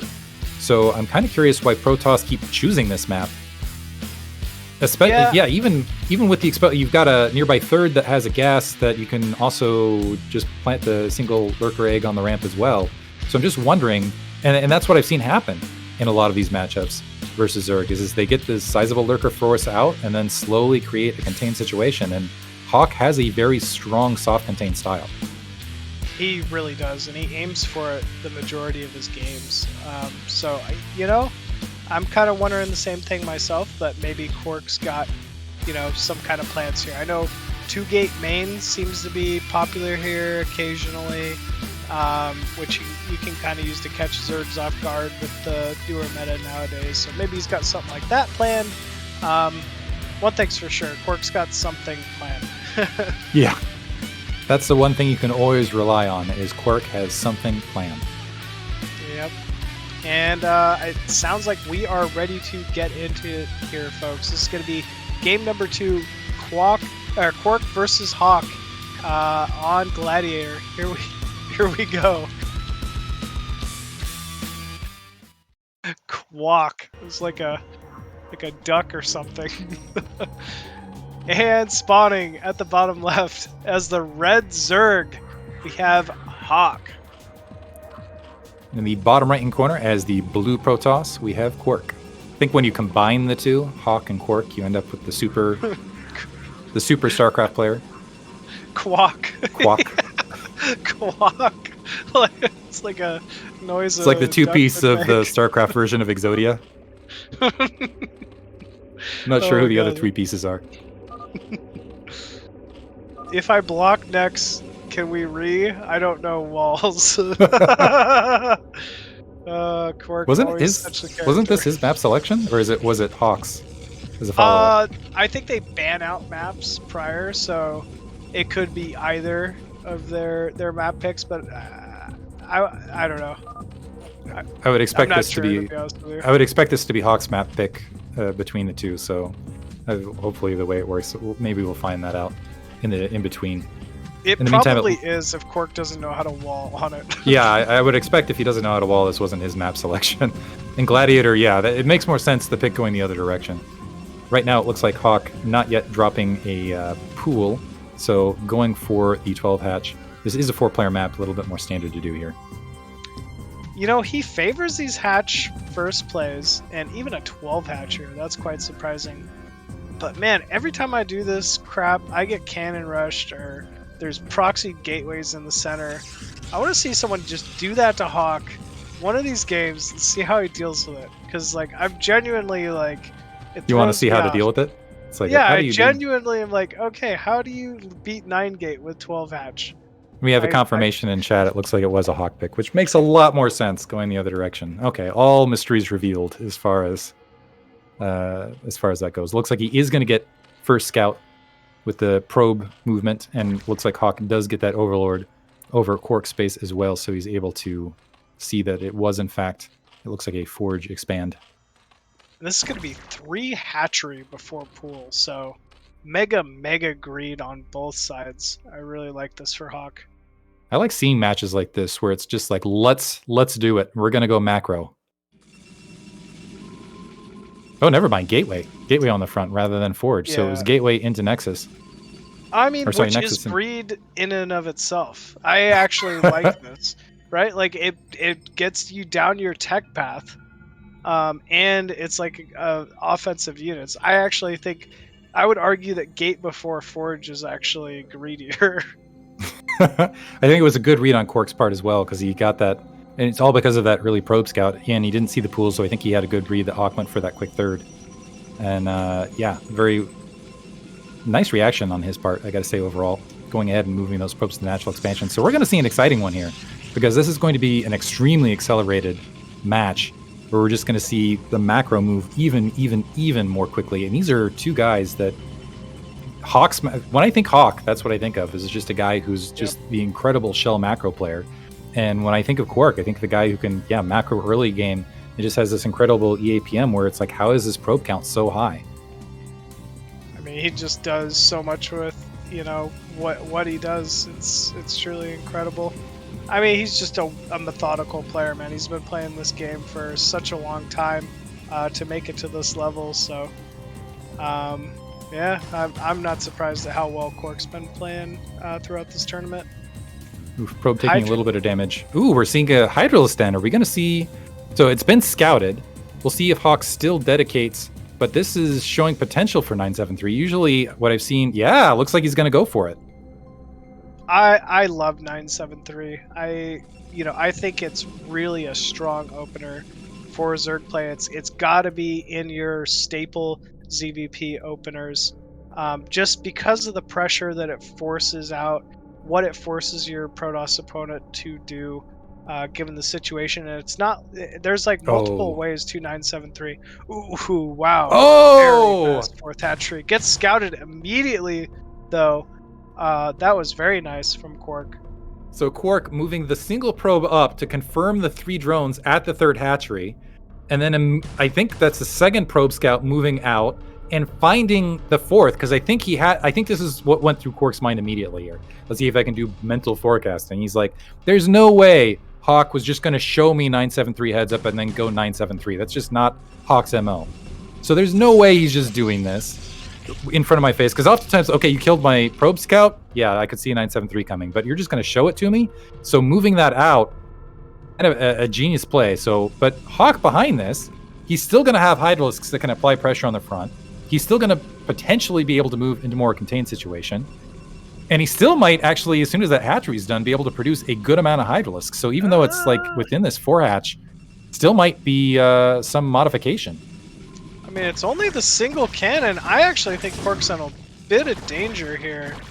We see the 2 other cannons morphing in, so once these 2 arrive, he should be in a fine spot. But, I mean, if Hawk recognizes this, there might be a little window of opportunity to just flat out end this game here. Oof. So cannons plopping down, the gateway down, the Zerglings moving forward, and now the commit. 4 Zealots, probes there immediately boxing things up. Looks like 1 cannon picked off, the pylon still stands. The cannon on the left being worked on, but the Zealots are on top of the Hydralisks, and the probes doing sufficient damage as well. The Zealots able to clear it out. The probes surrounding the Hydralisks now. More Hydralisks are continuing to move up and reinforce. That was amazing probe control out of KwarK there to be able to hold that, but the cannons have fallen next to that forge. The forge will end up falling from here. KwarK's got to remake a forge inside the main, try to get the cannon count that he can for now. And I mean, I feel like if you're Hawk, maybe you just keep with the Hydra pressure for now. It's only 2 cannons remaining. Hydralisks are now sneaking along that left-hand side, and KwarK doesn't like it. That's my play too. Is the Hydralisk count is just going to grow from here. So Hawk pulling the trigger, and KwarK I think was like, okay, I see that 4th hatchery. So double mind games here. Hawk showing the 3-hatch 973 opener, and then KwarK's like, nah, that's not what you're doing. Plopping down a 4th hatchery, and it's like, okay, this is movement towards some macro thing. You're just trying to fake me out. And then the continue committal. And this is just, this is the sort of series I was expecting, kind of the double mind games both directions. And Hawk able to execute and get a good amount of Hydralisks on the front and punch through. I mean, that was a massive amount of Hydralisks. And you could tell, like, KwarK is doing things for a reason. It's not like he wasn't making the cannons. He just wanted to delay for a little better eco, right? Like, mine that extra natural gas a little earlier. Maybe delay cannons in lieu of getting Storm a bit quicker to hold the timing. You know, these are little risks you take when you play someone the caliber of Hawk and you're trying to gain these slight advantages. But problem is, man, Hawk is just playing too clean. He's gonna feel it out. He's gonna catch you if you make these, you know, little greed mistakes, let's say. And you know, it's working out for him really well here. The first couple games. Yeah, it looked like KwarK was trying to do a very early upgrade with the Psystorm to maybe hold something a little bit later down the line and avoid a contained situation. But yeah, it didn't pay out. And with that, we'll be having Hawk going up 2-0 here in this best of 5. You know, obviously, unfortunately, Gladiator being one of Hawk's picks, so that means KwarK, you know, didn't really get his second game to open on a map that he's selected, a map that he's truly practiced and put some special thought into. So I'm kind of interested to see here what KwarK might pull out for this game number 3. And it is Longinus. Huh. This is going to be his map. So. All right. Now we can go and say that, okay, I'm expecting KwarK to have something pulled out on this. And I'm almost wondering, like, I look at this map and I just am wondering if we're going to see more Dark Templar in the main. It's some sort of shuttle play in between, and that's the play for KwarK. And that there was good damage done in game 1 that way. I'm wondering if the Corsair there to clear out vision this time, if it's going to be a different game altogether. I also want to mention that all 4 of these guys, so Nayoken, BoA, KwarK, and Hawk, have advanced. So right now the question is position, to see who's going to end up playing whom in the further reaches of BSL. It's the BSL15 Championship, not officially BSL16 at that stage, correct? Correct. I want to make sure I don't. Yeah, so it's the BSL15 Grand Final as far as the grouping. And so basically we're looking at what the tournament position is moving forward. So if you guys were, like me, depressed to see Nayoken drop out, Nayoken's still going to have more play in BSL moving forward. This, yeah, is to see where they're going to end up in the bracket down the line, and maybe a preview of who knows what happens in the later stages of the BSL. But yeah, we'll see how it goes.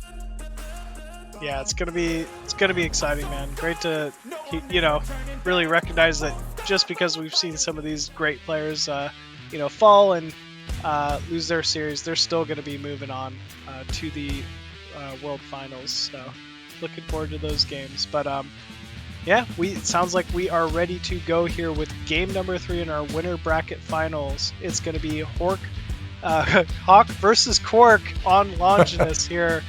Game 3, here we go.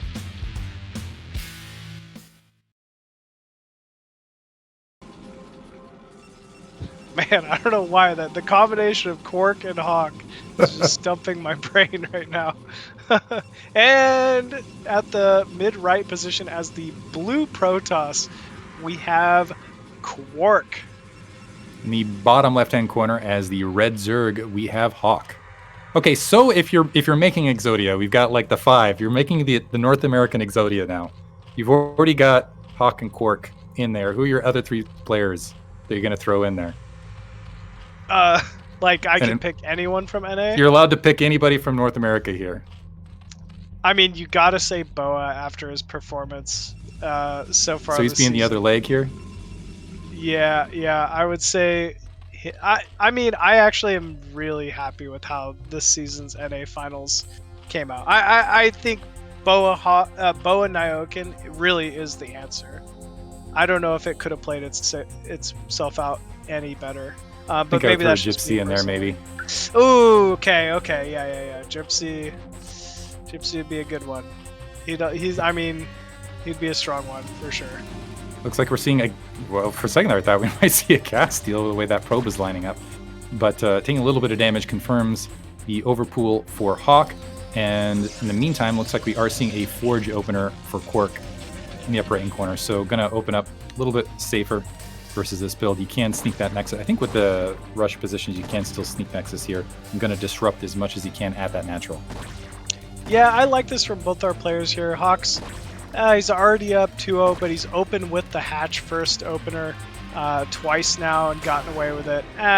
You don't want to just keep trying your luck, especially on a 3-player map like this. You have to expect KwarK's gonna, has the potential to scout you early, 50-50 here.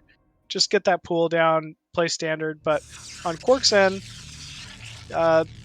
he's getting maybe a little better end of the build order here with that Forge into Nexus before Cannon or Gateway. Getting a good scout off in the main. And once again, this is his pick. Now, that is a fast gas, 235. That's like, that is not too hatch, but it's pretty quick for sure. Fast gas. Actually seeing out in Chatland, NA turning against Hawk a little bit. They want to see him humbled, looking for the reverse sweep here. Ooh. Probe eating a little bit of damage as it's moving across, and it's critical he keeps that alive. That's one thing versus Hawk, is it's hard enough to play him when you don't have eyes on what he's doing. It can, as we saw in the previous game, if you lose that probe scout, it's nigh impossible. Yeah, especially, in this matchup, vision for Protoss is everything. I don't know how you play this matchup if you don't know if 973's coming, if you don't know if Ling Olin's coming, if you don't know if there's fast layer or not. Protoss really must be diligent with their early worker scouting in order to kind of keep in this game. Looks like he is going to exchange the probe out, and it looks like Hawk has gone ahead and started morphing layer. He's also plopped down that 3rd at the 9 o'clock location. Yeah, I like that 3rd at the 9 o'clock location here. It's a little further away from KwarK's base, but it's still that double gas 3rd base. This map plays very interesting for this matchup for basically the same reason for both races. Basically, if you can secure one of those 3rd double gas bases, it doesn't matter what race you are, you're in a mega advantage. And because Zerg typically is able to secure their 3rd base, much earlier, Zerg kind of can, use that a little bit more successfully. if Protoss gets one of those double gas bases, that's really where the big advantage to PvZ on Longinus kicks in. Looks like we but do there's see that Stargate Spire dropping. KwarK able to get the exact timing. Actually, even almost able to interrupt it a little bit with that probe scout moving through. And he's done a really good job keeping that probe alive and getting all the information he's looking for. now there's a crazy build that Zerg can do with this double gas base that is popular on these types of maps, and it's basically mass mutalisk. If you can see Zergs go 5 hatch, 4 gas, mass muta ZVP, like just mass muta scourge, to where you try to just prevent the Protoss from ever securing a third, and it can be very, very strong. So I'm interested to see if maybe Hawk might go for that. Maybe that's me just having some wishful thinking, though, at the same time. I mean, he's got other plans, but it would be a lot of fun to see here. Those Zealots sneaking around trying to find that third. It looks like they're not finding anything in the upper left-hand corner. A little concerned with that's a huge amount of Zerglings with those Zealots out of position. And if those Zealots get spotted, I would not be shocked if Hawk just dives down with the rest of them and pushes the main. Probe trying to get in the way. But let's see if Hawk dedicates. I mean, he's got those Zerglings in reserve. He's hiding the numbers currently. They're moving up with the rest of the Zealots. Those Zealots out of position to help defend. Trying to punch through. The probe's down. The rest of the Zerglings flooding through. The cannon looks like it is short-lived. And now Hawk bursting through with a big attack force. 2 Zealots moving to the natural expansion on the other side of the map. But right now, KwarK's base breached. Big damage coming down here from Hawk in the main and natural of KwarK. But at the same time, these 2 Zealots just go unhindered, making their way into the natural, already putting down some big damage. But they do get a little distracted here before fighting some Zerglings. So a little bit of damage being done both ways, but I'd say Hawk maybe... actually, I don't know. This is a big I don't know. drone I think KwarK's getting the better end of this. He's managed to get, I think, 3 drone kills, 4 drone kills out of this. Killed a lot of Zerglings. I think Hawk being distracted that natural expansion wasn't able to micro those Zerglings as well as he wanted. So basically, losing a Zealot, a cannon, and maybe a few probes here and there, KwarK has managed to stymie a lot of Hawk's economy. He's actually sitting now at 19 drones after plopping some defenses down in the hatchery and a potential SimCity here. But Hawk has plopped down the 5 hatchery, still trying to sneak through with the Zergling. He's like, okay, is that cannon still down? Still bursting through, but Hawk getting good damage there. Or sorry, KwarK getting good damage there. Yeah, he really did seem to get some good damage and threw Hawk off, but I mean, like we were saying before, man, he's just a Terminator. He's just going to stick into it. He's not going to do some gimmicky all-in from this position. He's just going to focus on droning up, sitting back, getting that Zerg 3-base full economy. And we are seeing that Zerg armor, so I feel like this could be... No, this is going to be Hydra speed and into Hydra pressure, it looks like. I'm almost wondering if he was thinking about that mutalistic play because he's got that Overlord pocketed in the bottom right-hand corner. And then because of all of that disruption, he's now folding back into a more defensive style. Some Zerglings getting hunted down by those Zealots. KwarK moving out with the speed +1 play. Looks like there are a decent amount of Hydralisks at the natural expansion. But we'll see, this is where Hawk usually shines, is in these style of defenses. Yeah, he's really good with his Hydra defense, Hydra placement. We're seeing drone coming in here. I think that was supposed to build like a Evo chamber or something to wall off, but it just wasn't able to do it in time. Yeah, not quite able to. Yeah, that's what I was going to say usually, because it looked like there was a bit of an opening there. So KwarK finding some purchase. The Scourge able to get 1 Corsair, but doing decent damage otherwise. Unfortunately, I'm not sure that KwarK is babysitting them enough. Perhaps just not worried because he can get those Zealots pressed in. The natural expansion potentially breached, but Hawk all of a sudden closing that wall. You can just see the Hydralisk, the drones, everything in between, the Zealot glitching on the drone above. And so, despite all of this, Hawk is actually gaining drones in the midst of this assault. He is gaining drones, but he's losing mining time every time he's got to pull these drones off that natural. And this is really the issue. This third is very sparsely defense. I didn't realize he had these 5 Hydras on the ramp, but that's really good for him, honestly. But if he loses this Overlord, this could be it. And yeah, that's a weak Overlord. suddenly there is no vision up here. He does have Overlord speed though, but these Corsairs are in the perfect spot to be able to deny more and more Overlords here. And suddenly all of Hawk's mining is just going to need to be pulled for the moment. Wow. KwarK has done a fantastic job. So despite the increase in drones, they haven't been able to sit on a mineral patch.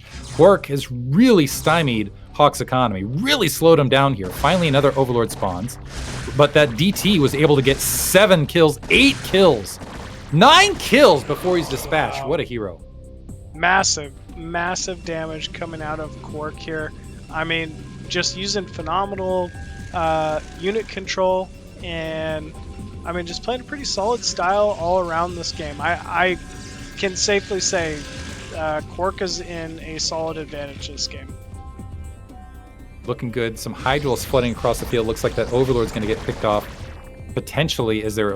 nope, looks like the Corsair is going to turn back around. Hawk now looking to get aggressive, starting to press towards that front. I'm curious if Psystorm is complete to deal with this.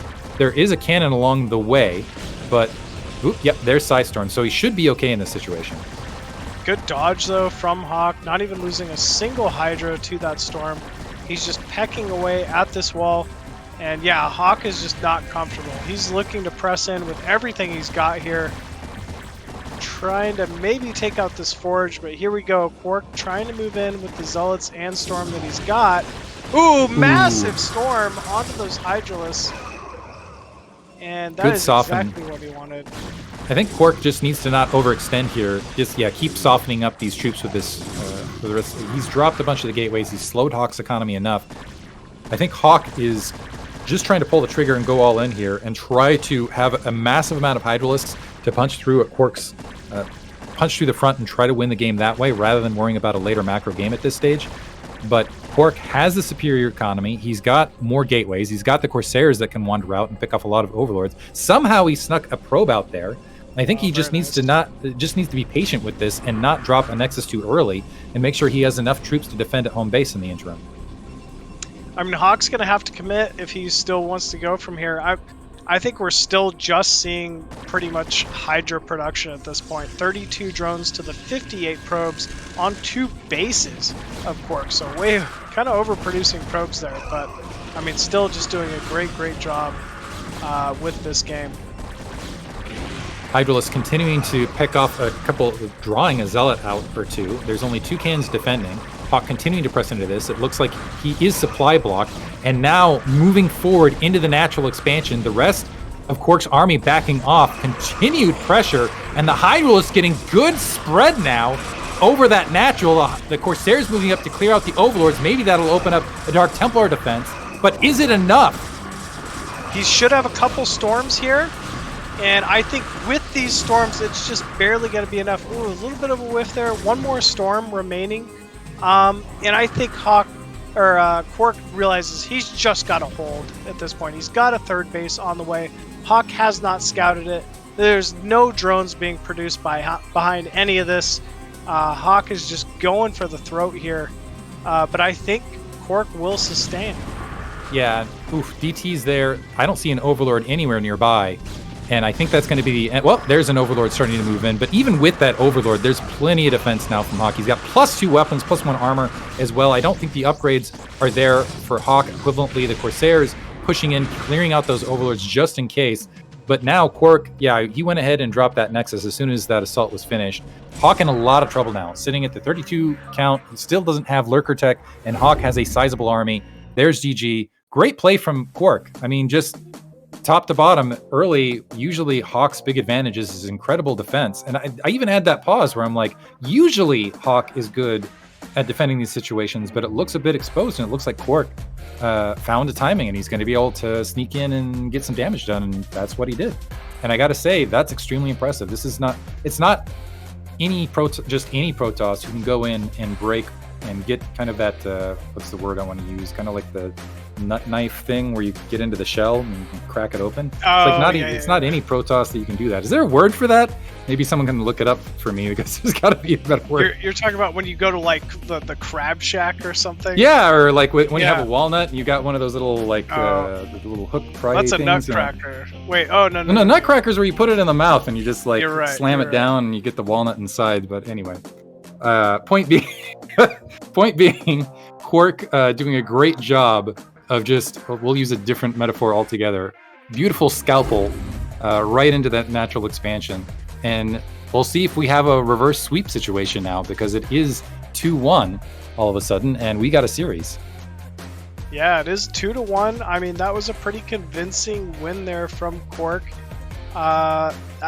Like you said, he just did a great job kind of holding the Zergling timing from Hawk, got a little counter damage with the Zealots early on, and from there it's just seemed to be all KwarK that game. You could definitely tell Longinus was a map he had been preparing for. He really wanted to get up that double gas base, and I wish the game went long enough to where we could have seen it, but that's really the strength of the map for Protoss there. Hawks, definitely can't be counted out at this point. He's still up 2-1, and it looks like Sylphid is going to be our next map here, game number 4.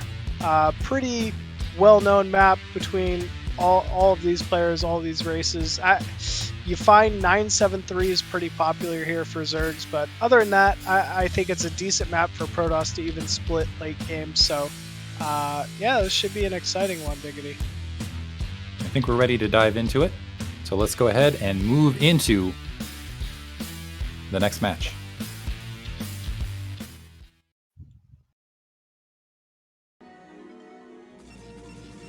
Spawning at the bottom left of Sylphid as that blue Protoss once again, it is KwarK.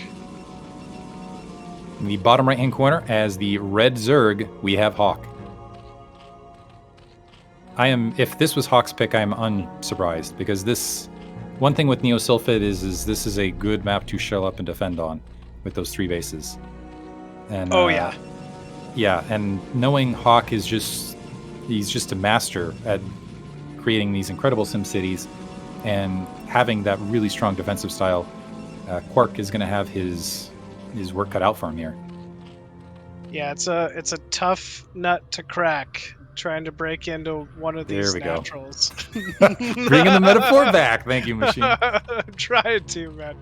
But yeah, it is tough. I love that kind of lurker defend style on this map, and on most 3-player maps, if you're Zerg, you expand to the other natural and you're able to hold that for any semblance of time, and then defend drops to your 4th and your main, and you get such a quick 4th base. It can be such a power spike in this matchup. So it'll be interesting to see if maybe Hawk opts for something like that here, or maybe he won't.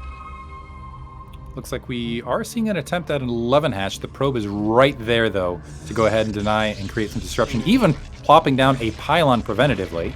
I like that play. So saw that was really heads up on KwarK's part, in my opinion. He saw that there was and actually really head up on Hawk, too. He's like, you know what, the probe's in the way. He drops the instant reaction, going to go ahead and drop the 6. I am surprised that Hawk is going for that 6 rather than the mineral only, though. Yeah. I mean, the 6 is a mineral only, right? I think. Or sorry, the inside 3 is what I was expecting him to go for. Yeah. Maybe it was just closer. I don't know. I'm a little surprised myself, to be honest with you, because why would you not want the extra gas? But maybe just because he doesn't know exactly where KwarK's at there, he just feels like that might be a little easier to defend or something. I'm not sure. He did kill the probe, though, with the drone. That's killed the probe nice with the drone, and now it is a turnaround scary time, because that, depending on when additional probe scouts get out, this does open opportunities up. It's going to be, although there was the delay on that natural, and that means the transition of drones to the natural will be somewhat delayed as well, and still no gas for Hawk as well. Yeah, still no gas. 3 hatch before gas, so The option of quick spire is basically gone from this build possibility here for Hawk. So this will be Hydra. You also kind of expect that when you take a mineral only. 973 is much more popular. You don't really need to have that third gas with a 973 opener. You can just kind of get to your 5 or 6 hatch Hydra and go from there. But yeah, he's at least he's got 4 lings out on the map, looking to apply a little bit of pressure here. But yeah, I'd also expect to see a 973 follow up here shortly. That probe does not like that forge. It's going to go ahead and do a little bit of damage to it and strip off those shields in the meantime. Hawk, testing the front, does take a shot. One of his Zerglings takes a shot in the face, still has that blockaded. Cybernetics core to the natural expansion, and it looks like he is, doing a good job being diligent, going ahead and continuing to move that probe out. Hawk drawing those lings back. I think he might, be aiming to go for that 973 because he's pulling all of those Zerglings back. I think he wants to take care of that probe scout and continue with it. I think you're right. That might be his selected build here. I mean, it's just so strong on this map. The reason why we have the Hydra Den at the 3rd. The reason why 973 is strong on this map is there's not a lot of surface area and places to place cannons at your natural here for Protoss, which is why we see 973 so often on this map. So I would assume KwarK is expecting this. One way we see Protoss deal with this is by putting like a robo down at the natural and going into Reaver sometimes, which is a little unique. Like, that's if you're trying to get fancy. But actually, we're just seeing the Stargate and the Citadel, and you can hold this still with Storm. It's interesting. He's actually was potentially trying to hide that tech to the natural expansion as well. That probe squeezing through. Is it going to be able to, able to sneak down, confirm, finds the Hydralisk Den, finds the first Hydra, so at least KwarK knows to expect. But it's one thing seeing it and expecting it. It's another thing being able to defend it. Exactly. But I think compared to the last time we saw 973 on Gladiator, these cannons are well in time. These are early. He's not skimping on them. I think Hawk, cross my fingers, should be in a pretty good spot here. We'll see how it plays out. We got another gateway being dropped, the Corsair being skipped, Templar Archives being morphed instead. And we have 4 cannons towards the front, the Hydralisk starting to group up, the Overlord swinging alongside. And you're right, plenty of cannons in the way. You've got the Zealots with their stalwart sentry waiting just in case the Hydralisks get a little bit too frisky here. KwarK looks like he's well defended. 4th hatchery even going down for Hawk, so kind of like before, that's usually an indicator that a transition is happening, and we're seeing, yes, 5th hatchery is down, nothing but drones in production, so Hawk has recognized, all right, KwarK, you made your cannons, you're ready. I hope you're ready for the next position in this game, because he's just going to be droning, getting that layer tech, going up to Spire, getting his upgrades. He's not going to be just doing a Hydra all-in, and that's game ending. I do appreciate that KwarK didn't try to sneak, upon recognizing this, didn't try to sneak that weapons one out of that initial forge, and instead is just going for that forge in the back of the base, and I think went for an earlier Psystorm upgrade. I've seen so many Protoss players there, it's like, let's just keep that running, and I'm like, that's not going to happen, guys. Just cancel it, spend your resources, please. Another cannon dropping in that corner as well. KwarK, I think, being prepared for this, I would not be shocked if he has preparation, has a ball, and just kind of has a timing even prepared, and maybe some Sidestorm that he's going to drop and catch Hawk off guard. But Hawk, in the meantime, setting up for his standard stuff. He's got the 5 hatcheries out. He's starting to shell up, and he's starting to build that drone count. Yeah, drone count looking pretty massive here. Main is definitely fully saturated. Same with the mineral only. Just looks like he's trying to finalize that drone count here at the natural, but that should be done here shortly. Hawk even putting down some preemptive creep colonies here at the natural and the 3rd, giving some respect here to KwarK's counter timing. I really like this out of Hawk. 6th hatchery being built as well. This is where I hope that KwarK This is another thing in this latest style. This is oftentimes what Protoss will do, and part of the reason Hawk has been so strong is you'll have players that will just throw their armies at extremely solid Zerg defenses rather than taking their armies and just establishing a third and playing the game from there.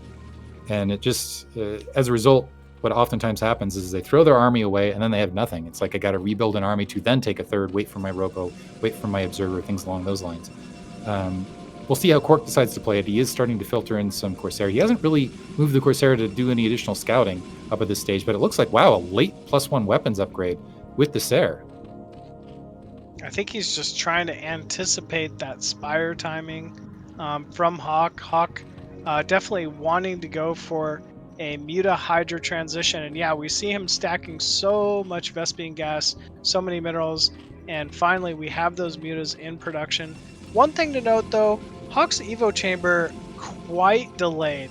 That is going to be a very late +1. That is very uncharacteristic of Hawk, and maybe something that KwarK could even punish Hawk for the later this game goes.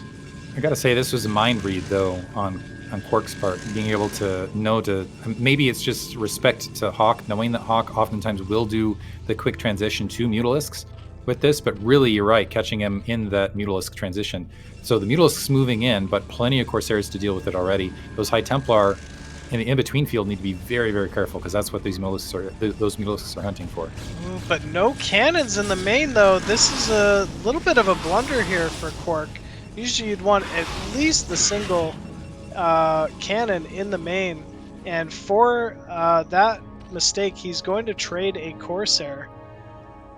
Ooh, and the Mutalisks, so the Zealots coming back to the Mutalisks, a single Corsair moving out, KwarK with a huge amount of Zealots diving into the 6 o'clock location. You have 2 sunk colonies behind this, a lot of the Zealots being drawn by the Hydras to the left, but there's only a single gap for them to try to shoot through. Scourge on site, spawning, taking out an additional Corsair, more Zealots coming in from the rear, but it looks like Hawk has enough forces to go ahead and repel this attack with the reinforcements.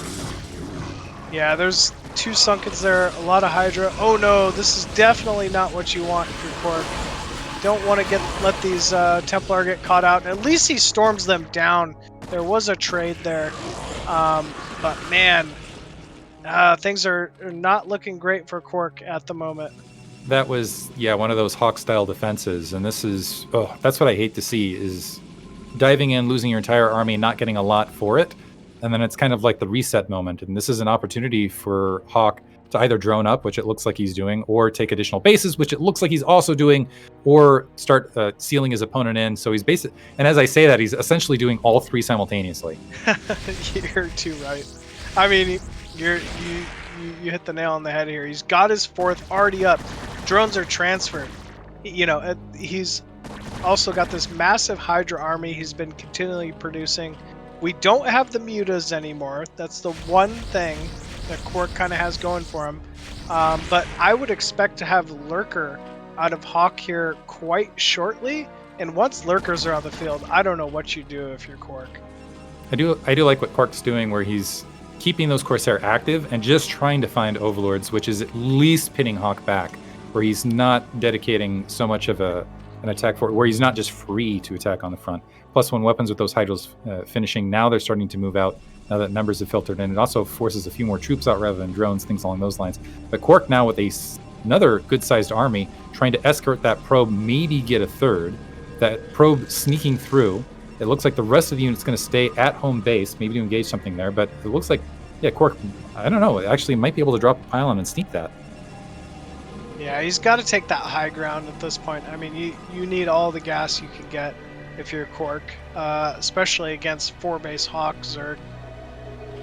So I'd like to see him maybe put a pylon up there, hold position, a couple Zealots on that ramp, get a Nexus and some cannons up there, and just get to the next part in this game. Yeah, reading your mind, and it looks like that is what he is up to on the high ground. Corsair's moving in again, trying to peck away at that 3 o'clock location. However, as things have progressed, actually getting some good Overlord kills, as things have progressed, Hawk has taken the supply lead. He does have the threat of a lot of Lurkers out on the ground.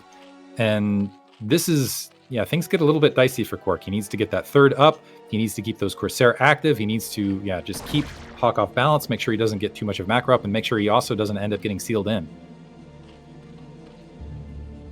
Zero has been pointing out this is very diligently that no +2 has started for Hawk. Really, +2 is the point where Zerg can truly just start bullying Protoss on the map with Lurker Hydra. Until then, I kind of have the feeling that KwarK will receive better trades than he's maybe expecting. And because this +1 from Hawk was so delayed, KwarK is able to kind of make things work a little better than they maybe should. Looks like he might. So the hatchery finishes at the inside 3, but the pure 3 is at threat. KwarK has a big army in between. Does he still have Psystorm? Psystorming the Hydralisk on the high ground. Hawk trying to keep him preoccupied from 2 angles. Some drones trying to hold the high ground, but no overlords, and a DT manages to sneak up and clear the drone line there. Still doing damage. No overlord there. The rest of the Hydralisk peeling forward, clearing out the rest of KwarK's army. The drones in retreat. So Hawk's taking some good economic damage here. Yeah, he took some good economic damage, but he's clearing these Templars. He's killed off KwarK's army yet again. I don't know if that was worth it there for KwarK. Maybe if he was able to just create that entrance for the DT, he could have got, you know, good trades. And no complaints on the DT. It's just everything else that was really kind of an issue there.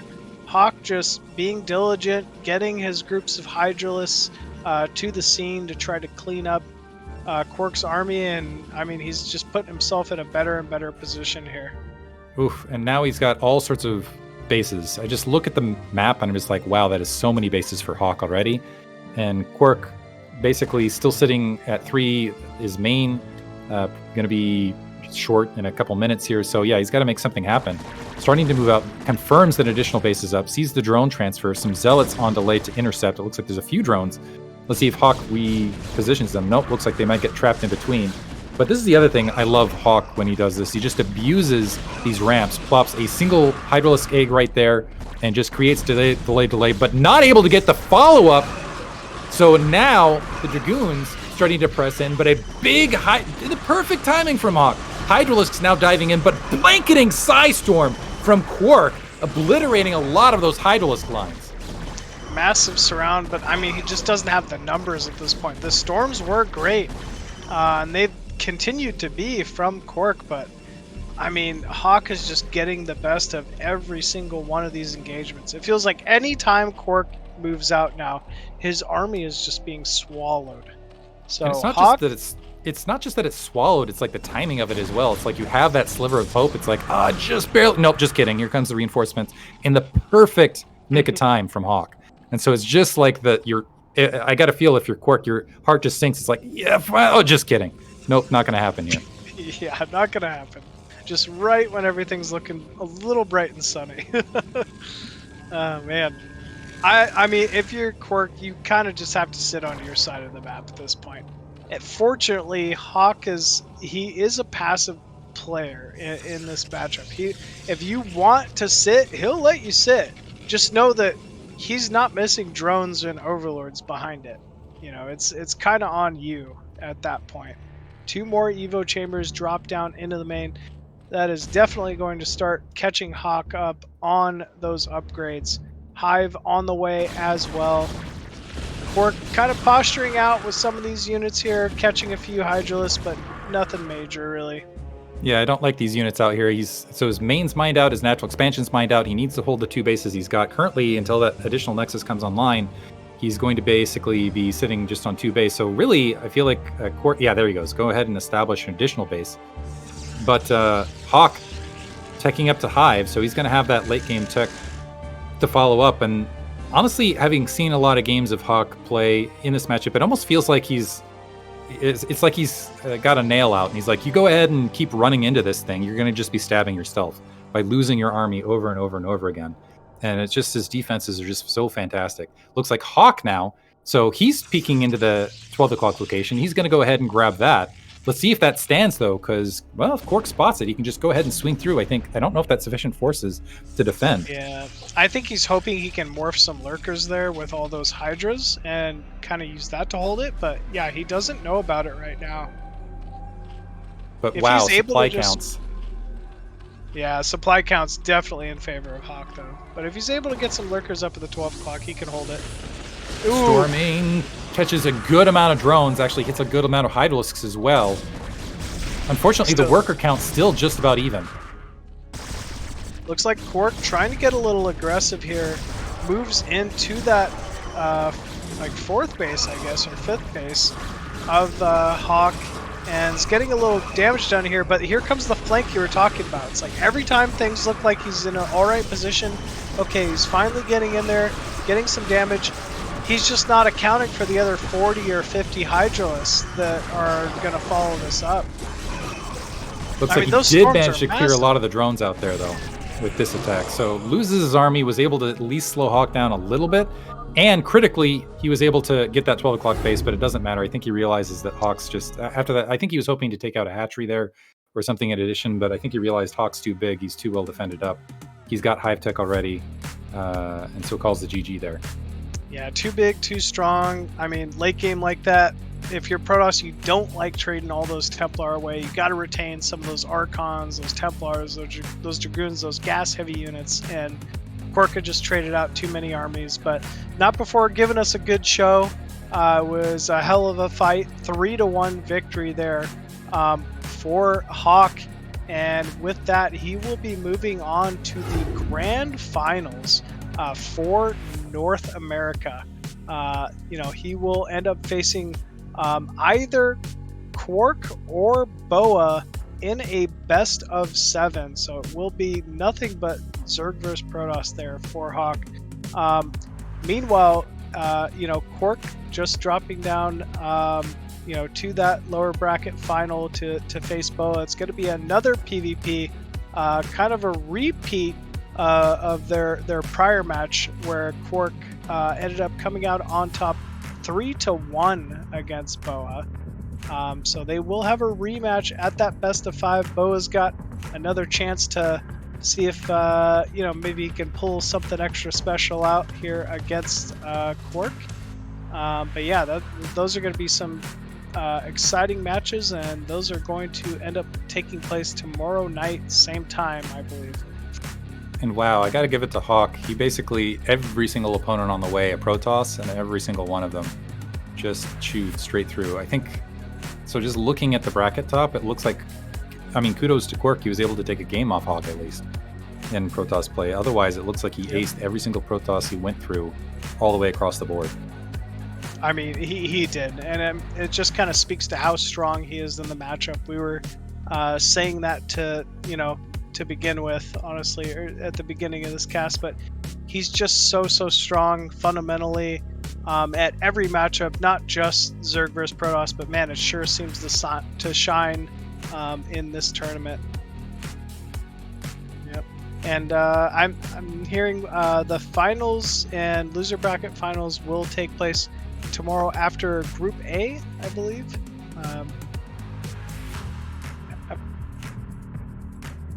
After at 8 p.m. Central European time, after Group A in the European Championship. So, folks, you can definitely keep paying attention and get to see more Hawk and KwarK and BoA action tomorrow night.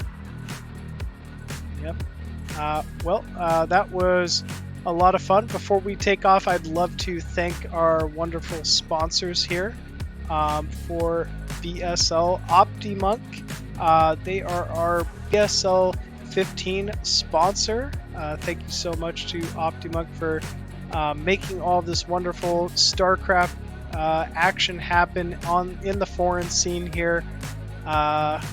These guys do so much for us, and we genuinely really appreciate you as a sponsor. We'd also like to thank our Patreons. Patreon.com/bombastic. At the Bombastic General level, $100 a month, we have Starlover. Thank you so much, sir. At the Colonel level, $50 a month, we have Anthony Chen, Martin Harsmar, Striker, and Zero Sum. Thank you for your contributions. At the Major Plus level, $30 a month, we have Robert Groot, Flazardo86, Cause, and Tupocalypse. Thank you so much for your support. And at the major level, $20 a month, we have Nicholas Schuler, Christian Eddington, LML, Ling Pump, Nientech, and KwarK.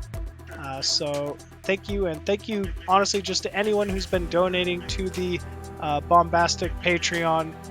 Every single one of your donations goes so far to continuing the BSL and honestly giving us all of these great games, and having players like Diggity and myself get to cast them. So thank you so much for having all of this happen. And yeah, this was a lot of fun. Speaking of thanks, I'd also like to thank my wonderful co-caster here, Diggity. Man, it's truly been a pleasure. I've been listening to you cast since I was just a little kid. And yeah, man, this is kind of cool to get to sit here and chat about StarCraft with you in front of everybody. And yeah, it's been a blast. This is the first time co-casting after all this time. So I guess you haven't casted a lot, but it's great. I'm doing a little bit of typing because we've got a big Artosis raid right at the end, which makes me sad. So I'm gonna see if I can get a raid from Zero. What I'll do is I'll kick up my stream and then see if I can I got the semifinal of Machine right here from Hasu League from the previous season of BSL. If you guys want to see that, if he wants to give me a raid on that end. And we'll try to keep the BSL action going at least for a little while longer. I can cast a little while. I can at least do a game or two. I feel bad to get. Just feels bad. Huge Artosis raid. I don't see a lot of other StarCraft people going. BSL's not going, so maybe we can. If Zero will let me kick up the stream, we'll move there, and I'll get some more casting going in that direction. Actually, I would. You're not allowed to co-cast your own games. That's the problem. Otherwise, it'd be like, come on, Machine, come. Do it. But it's like your own game, so it's like, oh, I don't know what's gonna happen here. It's like, no. But well, I hope you enjoy them. Yeah, I also want to give the shout out to Rogues Gallery. I think I've been seeing their icon down. That's honestly, I feel like it's one of the more entertaining team leagues that's going around with all the NA people. So give them a shout out as well. But otherwise, we'll see if we can. We'll see if Zero can give me a raid and we can keep some BSL stuff going to keep the to keep the StarCraft going here. But otherwise, thanks for listening, everybody. Thank you, everyone.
only I would know that I will be highlighted by Mr. Artosis, I would bring a little bit better t-shirt, but I wanted to invite every single viewer of Mr. Artosis because we just finished North American Championships of BSL. We already have Asian Championship, Latin America Championship, and we almost finished North American Championship. Tomorrow we will have loser bracket finals and grand finals, but it will happen after the Group A of European Championships, so definitely check that out because it will be every day next week, 8 p.m. Central European time, and then top 4 players from each continental championships will qualify to the season finals, so definitely check that out, guys. I will go and host Mr. Digity, so check him out. Thanks for watching. I really appreciate all of you guys being here, and huge thanks to Artosis one more time, as well as to Machine and Digity. So good games, and see you tomorrow. It's 7 a.m. for me, so it's good time to sleep, guys. Bye bye.